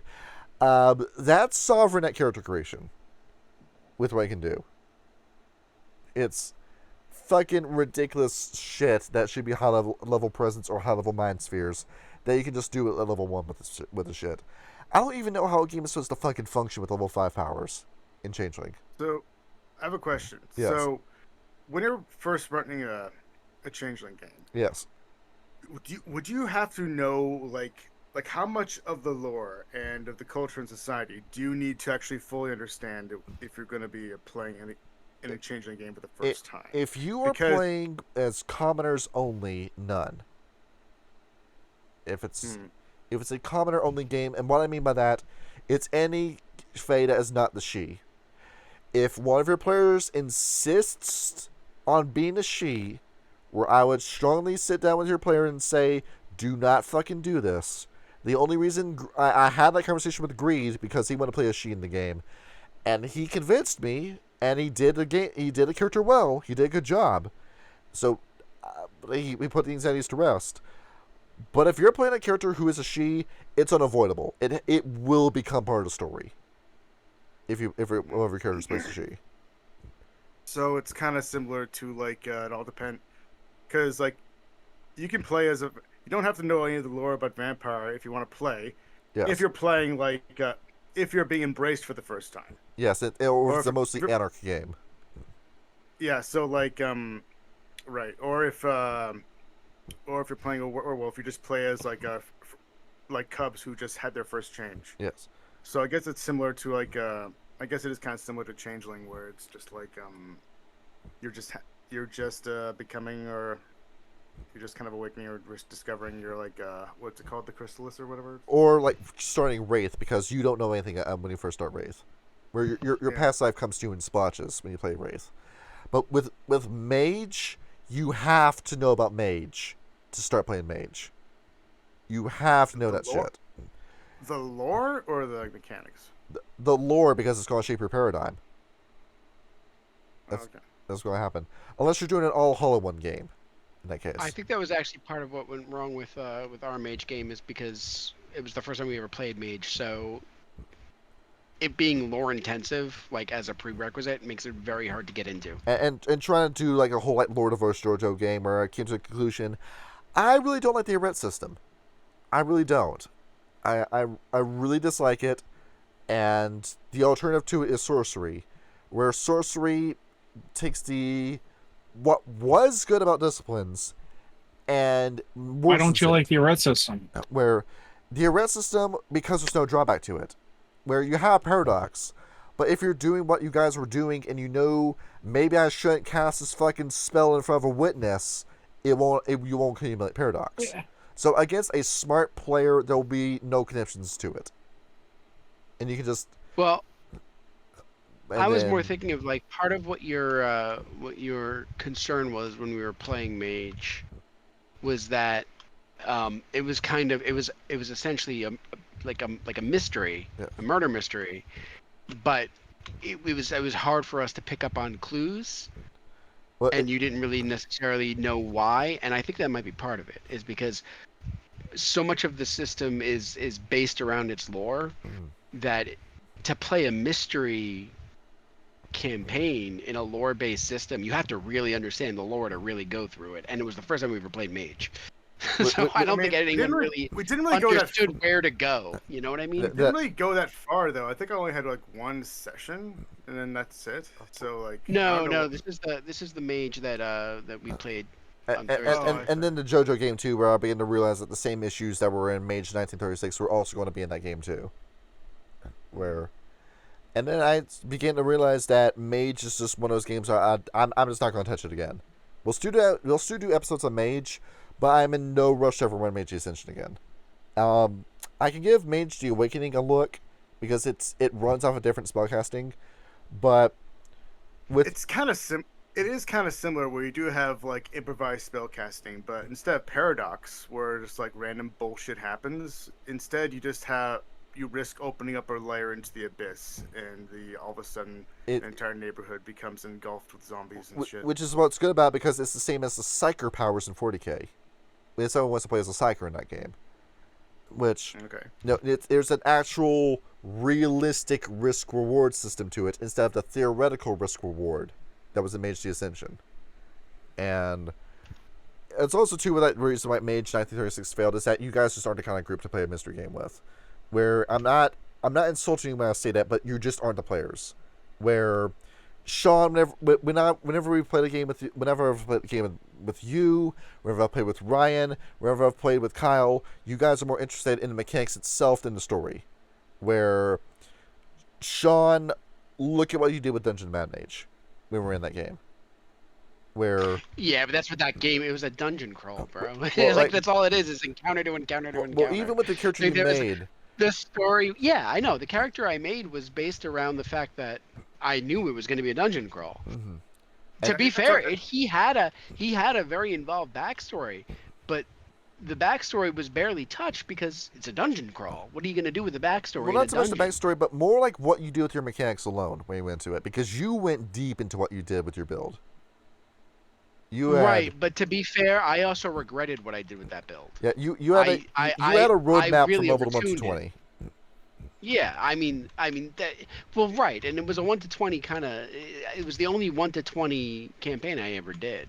So I think I overestimated what I needed to tune the character to, because I was expecting it when once we got towards level 20 that it was going to become a lot more difficult than it wound up being. You did skip a lot of the combat encounters. You were just beginning to look for the exit when you got to that turn, because I mean, that was 2 years later too. To be fair. yeah, and I hope you're not referring to me in terms of like mysteries, because like I like mystery games. I like. well, no, you investigative weren't mystery. a part of Mage Knight 36. No, What I'm you saying. you didn't play with Okay. us. Yeah. You know. But Yeah, that's what I mean. Okay. but on top of that too, like what did you do with Raynard Fontaine when you made his character? Well, Reynard Fontaine I missed half the campaign for. So I made his character specifically with the idea that he was a mysterious character. You weren't supposed to know what he was. But then And it kind of worked because he kept disappearing in game and coming back. I took a And look you at weren't I took a supposed to look at know your if he was sheet and I working saw with what you Shadow did for that Lords or build. whatever. I saw what you did for that build, and you had a sneaky character built, and then the character came in after the sheet was built. Where No, the character it was always character first. and the same thing. That's not the way it went. No, every single time I make a character, I go character first and then I make a build around it. That's always the way it's been. And to be honest with you, I actually went one further. A lot of the characters I built, I had the story written for them like 2 years ago. Mhm. I wrote a bunch of stories for a bunch of different characters, and I've kind of worked them in as campaigns come up, and I think they would work for them. And I had a whole backstories written for other characters. I've gone through most of them at this point, but like for instance, so Reynard was a modified version of a D&D character I came up with. Right. I took that and I merged it with a story and a song that I like, and that's how I created the character. And then from the character, I created a build around it. Mm-hmm. But I mean, in theory, the build is just a standard rogue archetype build. I like the fact that in Werewolf there is the Ragabash, and that's like the trickster archetype, because I've always liked trickster kind of characters. Mm-hmm. So it kind of fed to that, but I never came up with the build first and then the character. That's the exact opposite. Well, what I'm saying with this is the way as to how you play this game, you build these characters, but then the way you play them is different. Because let me ask you, how many conversations in Rich Class Appalachian have you started with Sid? Not many, but I didn't think of him as someone who was the face. I thought of him as a stoic Not character. not even that. Not even between NPCs, between players. Because Right, he's the stoic character. So in my mind, Sid's the character that other people are going to for guidance, not the other way around. yes. And how many conversations have you started with Raynard Fontaine when we did Red Cross New York? I don't know. I have no idea. I can tell I you. missed half the campaign, so it was kind of hard for me I to can follow tell what you was how many going on when I conversations came back. that you were the one that initiated it with, and it was one. And that was it. Okay. And that was the first session. Yeah, but again, And Reynard's not the kind of character to go up and start initiating conversations with. He's supposed to be mysterious. That was the point of Reynard. It's and it's then, kind of hard to actually play Alright, those kind of And then stoic turn it, characters, and then though, to turn be it over, honest. and then turn around. How many times did I talk to people when I was playing Ragnar? Ragnar was the kind of character that was actually the face of the party. which is It just depends on who I'm playing. which is what I meant with you're not the guy to play a mystery game with, because the last 3 games I've played with you in World of Darkness that we have done, you're playing a passive character instead of an active character. Yeah, but it's based on whatever character I'm playing. If you wanted me to play a more active character for a campaign, I'd find a character that was more active. I mean, I come up with characters basically based on whatever literature I'm reading at the moment. Yeah, I mean, yeah, it's not, it's not something that's set in stone yeah, nine yeah, times out of but, 10. but it's not just you who like plays a passive character, but it's also Ryan as well. Where Ryan, this is not an indictment of how you play. Like this isn't me criticizing either of you, but the past couple of characters that Ryan has made, where Grim is the powerhouse of that party, Sylvester was the powerhouse of that party. Clef has taken a back seat this time because he's going for more for a ranged build, but still a character that's going to excel in combat. Now, he has Way of Seeds where he is talking, especially like your funny moments with the ram spirit inside the truck. Yep. But He's from the great. day I met you, when we were doing Theros and you played as Gale, I immediately pinned you as to what kind of player you were when it came to these kind of games. Where Ryan, you're not the kind of guy that's like super proactive when it comes to games. You're here for a ride, is what you do. Yeah. And then Kyle wants me to railroad him when we play games. He does not want a character that's going to go out and do this kind of stuff on his own. He'll have a character where he'll do it at the start, but then as the game goes on, he will do nothing until I prompt him to. And that's going to be a thing. And same as going for Victor right now, with the way I'm doing with Victor, where a lot of things that Victor's doing in these games, it's because I prompted him to. And I To be can't... fair, Yeah, with Grim, you did that a lot as well with me. I did, because I had an idea as where I wanted to go with you, because I knew we could subvert and go somewhere with this big bad wolf. You did. But Wish you'd railroad me once in a while. Eh, I can't do a mystery game with 4 people playing the same kind of character like that. Now, if this was the Friday game, where Dan, if I took Disco by Night and we made that a mystery, you were proactive, Rapper was proactive, Greed was proactive, and even Brendan was proactive in that game. And Brendan's... He's not a very chatty player either. He'll talk when we get into roleplay and he'll go on for a while, but he came out of his shell when we were doing Haunted Reckoning, and then really started getting into character with Disco by Night. And the more scenes I had with him, the more I began to realize that he surprised me. He told me that was only his second game he ever played, period, in Roll20. I didn't believe him. I thought he was seasoned by that point. Brendan was Victor, right? Or was he? Yeah, it's a Mr. little complicated. He was Victor Northwoods in that game. Yeah. Yeah. And him telling me that was only his second game, I didn't believe him. And the only passive person we had was Fox, and that's because as late as we were playing that game, Fox was falling half asleep the entire time. But that was it. I thought that was part of his character though. So. What I was he was playing himself essentially with Mr. Sunshine. Oh, okay. Yeah. But I mean, the game was kind of a mystery though. Like, I mean, I was trying to figure out what exactly happened to our memories. Because I still gave you a whole memory aspect to it, where you eventually found out it was Francisco de Polonia's draconic rule and his dominate that did that. Yeah. But when I had the whole thing where I said the Camarilla is going to invade you eventually, find a way to fix it, you had ideas. Maxwell Godwill, Rapper, had ideas. Greed went out and signed that contract with the Giovanni on his own without me prompting him. Is what happened in that game. And you saw that. Yeah. You saw what plot point that led to. Because he didn't know at the time, but he set up the final boss of that game in doing that. Yeah. And it's just that this group I can't tell those kind of stories with, where it's not a you issue, but you're just not the kind of guys I can do that with. Where Sean, you've told me that the best game I ever ran with you was Las Vegas by Night, and that's because it was an action movie. And no, that's not why. That's what. The reason why Vegas by Night was the best campaign we ever ran wasn't because it was an action movie. It was entirely because of the characters we had. Entirely. Mm-hmm. And that was it. That's it. And I think if you ask everyone else in the party, I'm almost positive they'd all agree. Well, Brad, I don't know if it's their favorite session that they ran, campaign that they ran, but for me it was, and entirely it was because of the I was character enjoying it. Mhm. Yeah, it was nothing to do with the amount of action in it. It entirely had to do with the character dynamic. Ragnar and Colt had like a buddy cop thing going on. I mean, there was intrigue involved, but it wasn't like, yeah, I don't know. Everything about it kind of felt like it wasn't even an action movie. In my mind, it wasn't even an action movie. In my mind, it was fucking Fear and Loathing in Las Vegas meets Snatch.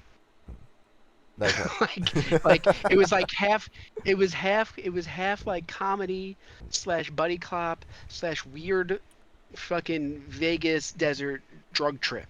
Like, I don't know how else to describe it. So I mean for me that was why it was good. The action in it wasn't the point of it that made it fun. Plus part of it for me too was, Yeah. I don't know, the characters have to meld well together, and those characters melded well together. And I feel like sometimes we're playing some like games don't. sometimes. So for instance, the first werewolf game we played with when I was Reynard, Yes. I didn't feel like those characters fit well together as far as the actual characters that people chose. Yeah, we were all from different camps, but we still All from different camps. Everything felt mismatched. No one felt like they really got along. Even characters that necessarily might have got along, their clans might not have got along. I don't think it worked as far as the actual character dynamic as well. And like, I was playing a proactive character in Vegas. I wasn't playing a proactive character in New York, but they had nothing to really do with each other. Like the character being proactive wasn't what was important. What was important was that I didn't feel like the character dynamic was as strong. And that had nothing to do with the game itself. It had nothing to do with the players. The players picked characters they thought were cool. It's just there was no cohesion with how they. And I feel like that's the way werewolf games are kind of going. Since everyone's picking different tribes, the tribes are so different that there doesn't feel like to be any actual clan cohesion when you form a clan. You got a clan with werewolves from all different tribes. It doesn't feel cohesive. Hence why whenever I run a vampire game, I only ever run a Sabbat game. For that reason. And with Ryan seen it, that makes sense, yeah. where Melissa's running that game that she's got on Saturday, where me and Ryan managed to get our foot through the door beforehand, where the character I made is the exact opposite of what I'm doing with Insta Road, where the whole challenge I'm doing for myself is that I'm trying to roll as very few combat related rolls as possible with Riley LaRue, and immediately I'm going in like being like super chatty like with the kinfolk, where Ryan, when we were doing that game, I had fucking RuPaul's Drag Race playing in my ear the entire time so I could get into character. Jesus. I feel that. It was that, and it was Jeffree Star videos that I was just listening to in the background. But with Insta Road, a lot of feedback that I get for Rich Coast Appalachia is Insta Road and Autumn Leaf's drama dynamic is what's selling the game for a lot of people. And in the background, we have like this bromance going on with Clef Reed and Sid that I wish we could bring a little bit more attention to as well. So yeah, I would agree to that, though. Yeah. And then I think this is again the problem I have with the werewolf games where you're coming from different tribes. That's why Ends the Road and Autumn Leaves work well together. Just because they're from a tribes that are very temperamentally similar. Mm-hmm. How is Sid, an ascetic monk, gonna work with that? He's not. So he kind of just keeps to himself. How do you do? You have someone who's extremely angry and aggressive all the time. Yes. You're not gonna really interact with someone who's essentially an ascetic monk. Did you fix your microphone? I'm on my headphones on my phone right now. I can tell. I'm sorry, but I'm still setting up my computer. Alright. Here, I could show you pictures of my progress so far. I mean, I assembled the desk. It's pretty cool. Hold on. Let me post this in real life chat. Right. It's like a fucking 70-inch desk, and I got it on Home Depot for like $130. Mm-hmm. fucking glow up, man. Look at that shit. Yes. Like, look at it. You could just kiss it, dog. I mean, maybe you could. We're bringing this in. Well, yeah, of course. It's in. I'm the fucking Malkavian here. Of course I'm gonna be kissing that shit. One time I mean- demented a guy to be sexually attracted to toilets.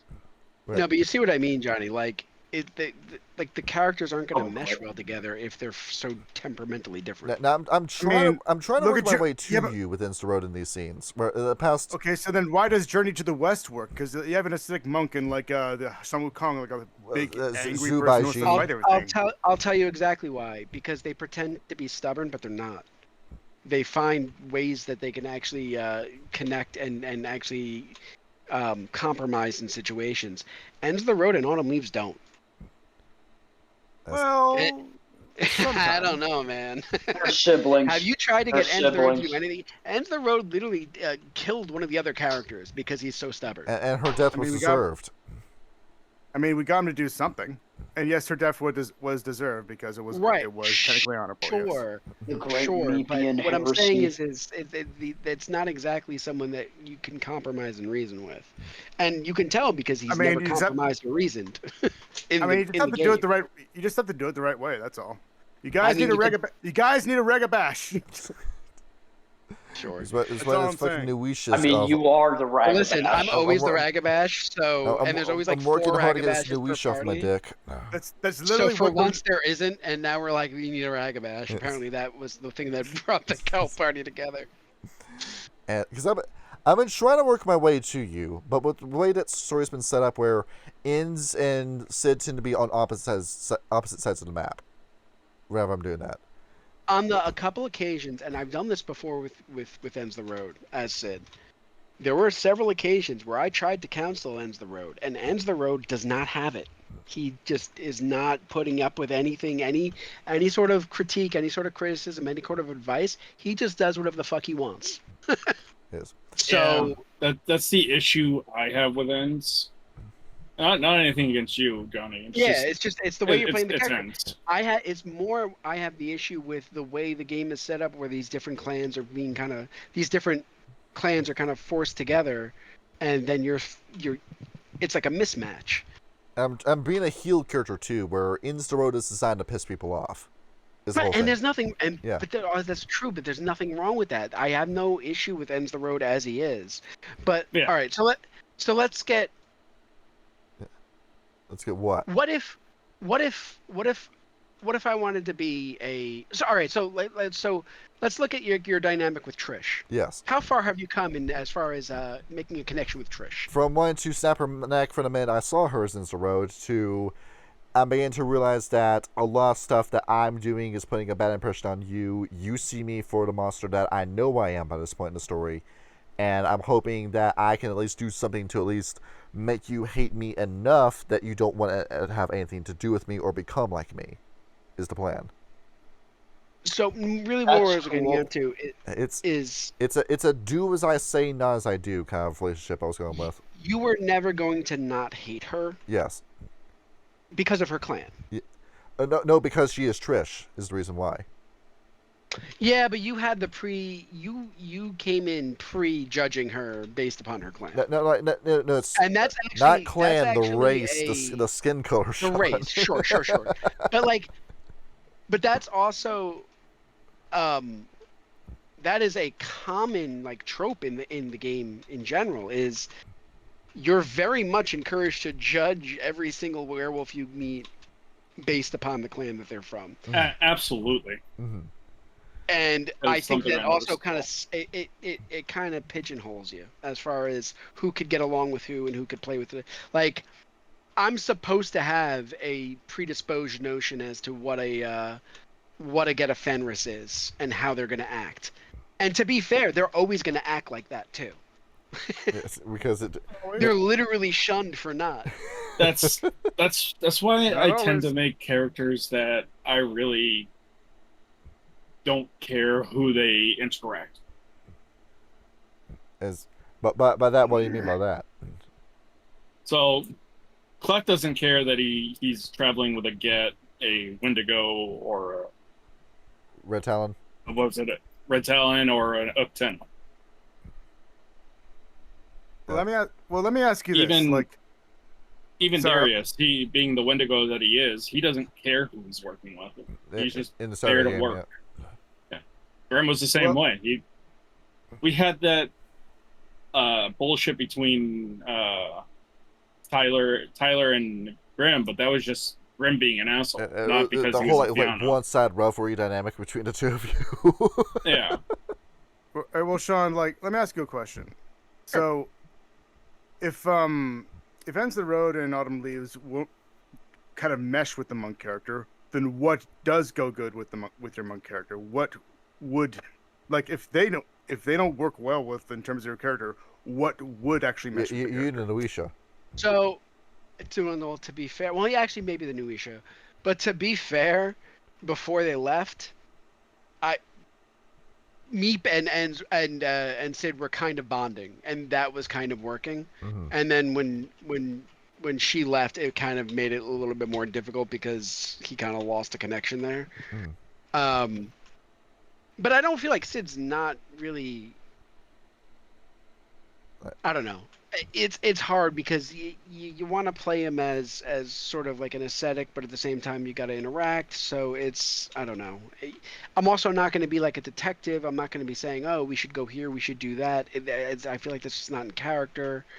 I mean, like, I get what you mean. Like, being like the stoic silent character, like I've done it, like, and I've been able to like, make it work. Like, the key is to not really say what you're doing, but just describe what you're actually doing and how you're actually like if you want to get involved, instead of, you could just say like, my character's not going to say anything, but he's just going to look at you like with disgust and just look. Yeah, very... and I do that, but I think that only takes you so far. First of all, I mean, to some, I guess so, but like I mean, you also have. I think also you also relying a lot on other people to start the engagement first as well. So, I mean, right. But it's just it's difficult for me to find a place to want to engage, and especially so. There's What? there are the times where I would engage in the game. So I'm remembering specifically there were other times where like I'm remembering like the bathroom with Ends the Road where I'm trying to like coach Ends the Road through the fact that they're pregnant and they're having all these difficulties. End the Road flies into a rage, then leaves, then does whatever the fuck he wants anyway. So it's like it's like I don't know, like what do you do with that? It's like, okay, well, I'm the monk, so I just kind of take it in stride and that's it. But it's like I'm not gonna Like a you what? Like, what you can't can do be a is- moral compass if that's the result. well, what you can do is like I've also done this with like in And that Rage was Card actually Compete. what when I made Sid, when we were first talking about the game and like who was playing what and what kind of characters we had. That was originally the intent, was that Sid was going to be like a moral compass for the group. But it's very hard when you have a moral compass and everyone's like, yeah, but the moral compass says north, but south's looking fucking fantastic. So we're gonna go south.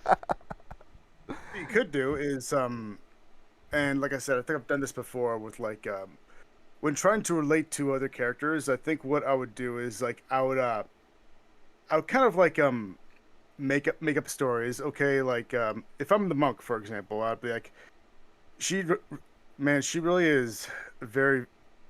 She really does like she's very angry and she really does just want to fuck everything. And then you can kind of like was I ever, and then you just ask yourself like in character, was I ever like that? And then you can maybe do flashbacks of being in the monastery, of like you being young and brash, and I'm sure that you weren't always a very perfect student. And you can always like in character just kind of like say like in story like I'm gonna think back to the times when I almost got caught in the monastery because I just happened to sneak in a hooker into like that whole preaching area. I was young once too, or something like that. Things like that kind of you can do like things like that to try to help like your character get into a mindset and just kind of just like describe off what he's actually doing and how he's trying to. Like, there is a story. conversation that I am waiting for you to have with on Leaves in this game, where What's that? I'm waiting for you. It's something that I know out of character And I don't know if Kyle has a plan for it, or if it's like still integral to Leafs as a character. But you notice that. Oh, okay, I'll just stop myself from saying something. You know that Leafs is very self-righteous as a character, where he's, and that's something that him in Zerode argues with him with, that he's taking the Phildox role way too fucking seriously, coming off as a dictator, and she doesn't want to do anything she says because of how abrasive he is. Sure. Now, Autumn Leaves is from the Dying Cubs camp. Is the thing here, where if he's this if he's gonna be this sort of authoritarian when it comes to hunting down the worm and like having these constant arguments with Insta Road about wormish behavior, he comes from a camp that has adopted wormish rights and wormish gifts. And if I'm right, he has those on his character sheet. Huh. So I'm Interesting. so that's a conversation I've been waiting for you to have with Autumn Leaves about that. Where Now, I'm surprised that I wouldn't have been able to sense that it's or detect that in any way. it's the thing. Well, he needs to use the gift in order for that to happen. And Yeah, but I wouldn't get a sense of it just from essentially his aura. You know what I mean? for just how extremely aggressive he is. It's this whole Yeah. Well, I mean, yeah, but I mean that's the clan too. Yeah. And there we go, the stereotyping again. Nope. Well, it's something like the Warrens of Land too, because with the Red Talons, they work off of a different morality system, and that's why I like them so much as a tribe, where you're going off of a different moral compass entirely. Instead of black and white, it's blue and orange with the Red Talon, because in the pictures of their tribe books, whenever they're around other wolves or other animals, they're smiling. These are like ironically have some of the happiest pictures in World of Darkness. Is just Red Talons being around each other. And they're doing a hunt, and it's a fun ritual. And there's a whole method you're supposed to do with the hunt.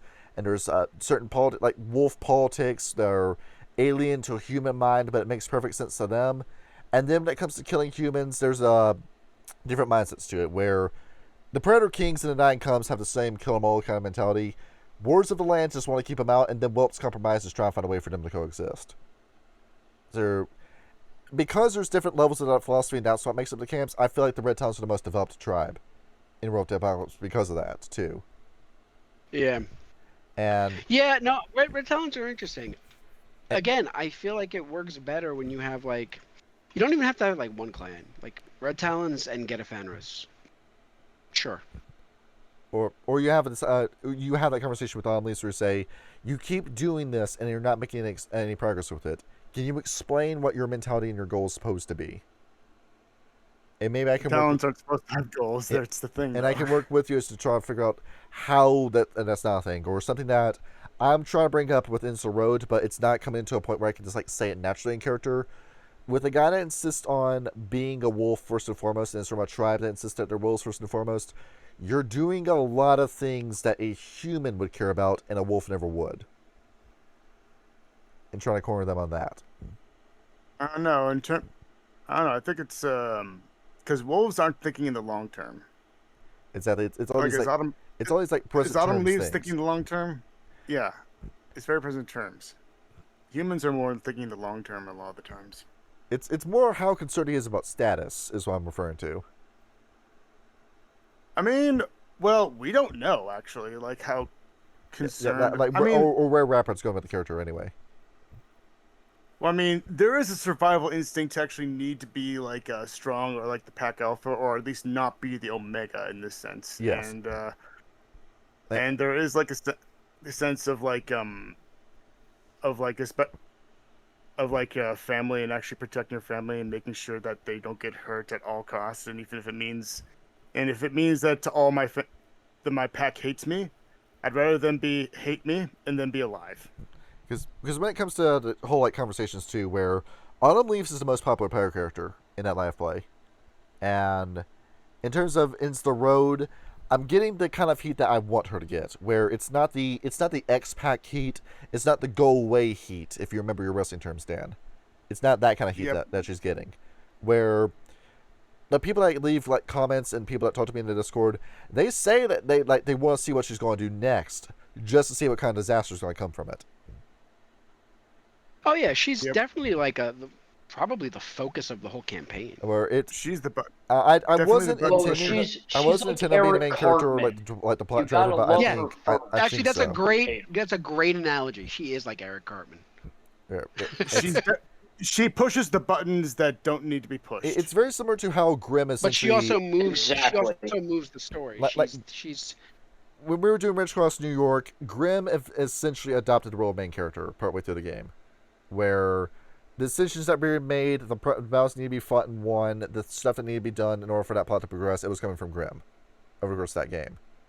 And even though we had Elmira, Tyler, and Chico in the game, and then Reynard, he came in towards the end, most of the plot driver was Grimm. And that was something that was universally agreed upon. I talked with Ham about that. I talked with Kyle about that. Grimm was the main character of that game. And That wasn't something that I was shooting for. then that's with Ridge Well, it Cross Appalachia. Yeah. Even though you could say that Autumn Leaves would be the main hero, so to speak, Inns the Road is the one who's instigating the plot. Without a doubt. Yep. Yeah. And that's Oh So man, this- I can tell you this much, boys. I'm really excited to get in the game. which is where the frustration came with 1936 when I pulled the plug on the project, because I can't be a player in my own game, is the thing. And if Rap Red was in the party with us, knowing how Rap Red plays, Mage 1936 would have gone off the way I would have imagined it to. But there was also like a little sense of entitlement with me as a player, where I just assumed that I could guide you to where I was going. It was me assuming that you would make decisions that. consider also the fact this was our first Mage game, so a lot of us weren't really that keen on the lore yet. Yes. We didn't really know what faction to assume would be in control of what. Like you couldn't assume that we were necessarily going to know where you wanted to lead us, seeing as that was our first foray into the whole this system. it's my third time running Mage, and I'm saying, 3 strikes, I'm out, I'm done, I'm not touching Mage the Ascension again. I don't think you have to go that far. I think it's just the I party. didn't think so either. The thing is, were Yeah, I people didn't complaining think about the game? Like, were people leaving the game? It's not, Are they No. enjoying leaving themselves? 1936. Well, no, it's that I'm not enjoying myself where this is going, and if I want I mean, to, I could sometimes I could just sit you down in the Germany setting. I could start to get OBS, and then I could just step away, and that's what the episodes begin to feel like. Where sometimes you just have to power through it. Maybe sometimes you're just in a rut, and eventually the story can actually evolve into something that's actually more interesting. You never know. Like sometimes you just need to actually stick it out. Personally, I made myself known when that happened. Personally, I thought that it was fine. I thought the characters were evolving on their own, and I think essentially what was happening was there was a lot of character development going on, and the story wasn't moving along quickly, but in my mind, we weren't on a timer, so it didn't really matter to me if the story moved along quickly or not. I liked my character. I liked everyone else's character. I kind of liked to see where it was going to go. It might not have been going where you thought it was going to go or where you wanted it to go, but I at least thought that the additional time we took was just us letting the characters kind of breathe. it's because each token and map that I made for that game was made in advance, where all preparation for that game was done one day. And I found myself in the last 2 sessions having to pull up entirely new maps and make new assets on the fly. Is what I meant by saying it went off the rails. So. Yeah, I mean, to be fair, it might not have gone where you expected it to go, but I don't know. I personally, from the player perspective, and I know that I'm sure it must have felt different for you since you were the one running the game, I was happy with the way the game was going, and I wanted to see where it went. I was also enjoying everyone's character. I kind of enjoyed the character dynamic. It didn't really bother me at all. So I was actually surprised when you wanted to end it, because I thought it was going well. So I was actually a little surprised. Yeah, when I saw it, just in my mind, it was just a fucking disaster that I couldn't salvage. Where I think you thought it was worse than it was. I think everyone was having a good time. it's that, yeah. But if I'm looking at this and I'm just not satisfied with my own, If you're having a bad time, that's different, though. Yeah. I'm not saying that. I'm not speaking for you. Yeah, I'm just saying in general. Like, I think the people I was talking to during the game all seemed to be enjoying it, and I was enjoying it personally. It's that before we did the whole Gallery Group tries DC20 episode. Just that entire day at work, I was just thinking I don't want to clock out because I don't want to run the game. Was what was going through my mind. Yeah. And I mean, you can't make yourself want to run a game you don't want to run, and that's fair. And that was the eventual issue I had with Changing and Dreaming when I ran on Sundays, where I'm telling it like it was. I'm not going to be nice about it anymore because I banned Tim and Energetic's not part of the server anymore. For good fucking riddance. I blame the failure of that game entirely on those two. Where, who's Tim? You never met him and you're never going to meet him, and I'm not going to talk about him after this episode. But he was the guy who's doing the Red Cat Power game, and I told this to Dan before. This man was sending me three paragraphs of demands, not suggestions, demands for what the next Changing session was going to be. It was all he was sending me. And if those demands weren't met, he would clam up during roleplay. Along with that, too, he did the thing that you do not want to do in game. Just curious, for my own edification, what kind of demands? I'm just very curious. What kind of demands? What's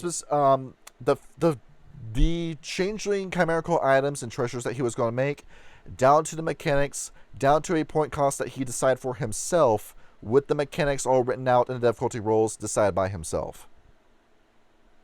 Was what it was. I see. In a system that you didn't get to decide that, I decided for you.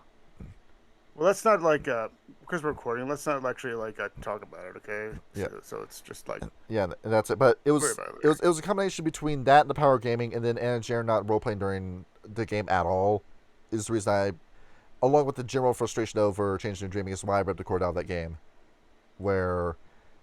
Because you said too, because you pointed out that she wasn't saying anything, and that's because she was saying, I'm not having fun. Well, I asked you at the end of every session, are we enjoying ourselves? And you gave me no feedback for 8 nights straight. So how the fuck was I supposed to know? Is the whole issue. But Greed did well. Dan, you were trying. Archie was trying as well. But I know from that little foray, going into looking at Changing and Dreaming, what I've seen, going through White Wolf forums, going through all the other stuff, I don't think I'm touching Changeling again. I want to tell stories with this. I have ideas for where I can go with Changeling, but I know if I stick my hand in the wall, in a changing wall, I'm just going to get my fingers cut off again. Is what's going to happen. Well, just need to I don't know, maybe try a game out with somebody else at the wheel. That's all. Then maybe I just need to figure out how. If then we maybe you can probably come back for Fridays Uncensored, we ask Greed, hey, do you have a Changing the Dreaming game you're ready to pull out, or Rap Red, or anything? I've also asked Fox if you'd like to like for one of us to sock puppet this, because it's just it boils down to time preparing a session. I just don't have the time really sit down and prepare anything for Friday anymore. Is the issue? Well, if you want if you wanted to let me try actually running a game again, I know you said you'd rather not have me be running a game. If you're not going to be as rules heavy as you were, I'm not going to be as rules heavy as I were, and in fact, I think you actually do make a point. I mean, we'll talk about this after the recording. Yes, later on. But yeah, there we go. I feel like that's a video we're at the 2-hour mark, and then this is where OBS glitches on my end. So I think we went over Changing and Dreaming, the whole issues with Changing and Dreaming, along with the system itself. And I'm not going to destroy part out because I think that goes into World Darkness as an issue as well. But yeah, we still have this channel. We still have this as the main game we talk about. We're not exactly a WOD channel. The intention was that we're always going to be a variety channel. But this is what we built the subscriber count off of. There we are. All right. And we still have to play World of Darkness despite its flaws. Yeah, it's. Before you log off, I'm curious. How do you plan on addressing the whole power scaling problems with Changeling if you do decide to run it again? Burn it the fuck down. We're not running Changeling again. But you're refusing ever. It can't be done. It just can't be done. I think. I have no solution to this. Because there is another game that exists already that does all of this better. It's called Changeling Dark Ages. and it took the power scaling of Changeling, completely ripped it out, and put a new one back in its place. And that's it. That's what I did. Where Changeling Dreaming with these numbers, you can't do anything with this. You can't do shit with this. So I think like in terms of power scaling, nothing's going to be completely perfect, and like and fighting games, there are characters in fighting games that are imbalanced for a reason. So Yeah. like I think, and in terms of like Changeling Dreaming, I think just John needs a little bit more convincing. That's all. Just convincing. There it is. But put down your Changeling Dreaming glazing in the comments down below. We would also like to wait until the end of the video to announce that we are now doing our first giveaway on this channel. All you need to do is enter a comment to get involved in this. We'll pick a random drawing after 2 weeks have passed. The prize is Ryan's home address. We will fuck no. How about no? We will send you his address. How about no? Well, it's the Labor Day Ducks giveaway. I don't Ryan. like this giveaway. See, we would also like to announce our first partnership as well. We're Great Shadow Legends? we have now Gamer subs? we have partnered with the Forced Cream Pie subreddit, Oh, and we're very yikes! we're very eager to see where this partnership's going to take us. I can tell you where it's going to take us. It's going to take us straight In to the the ban name, zone.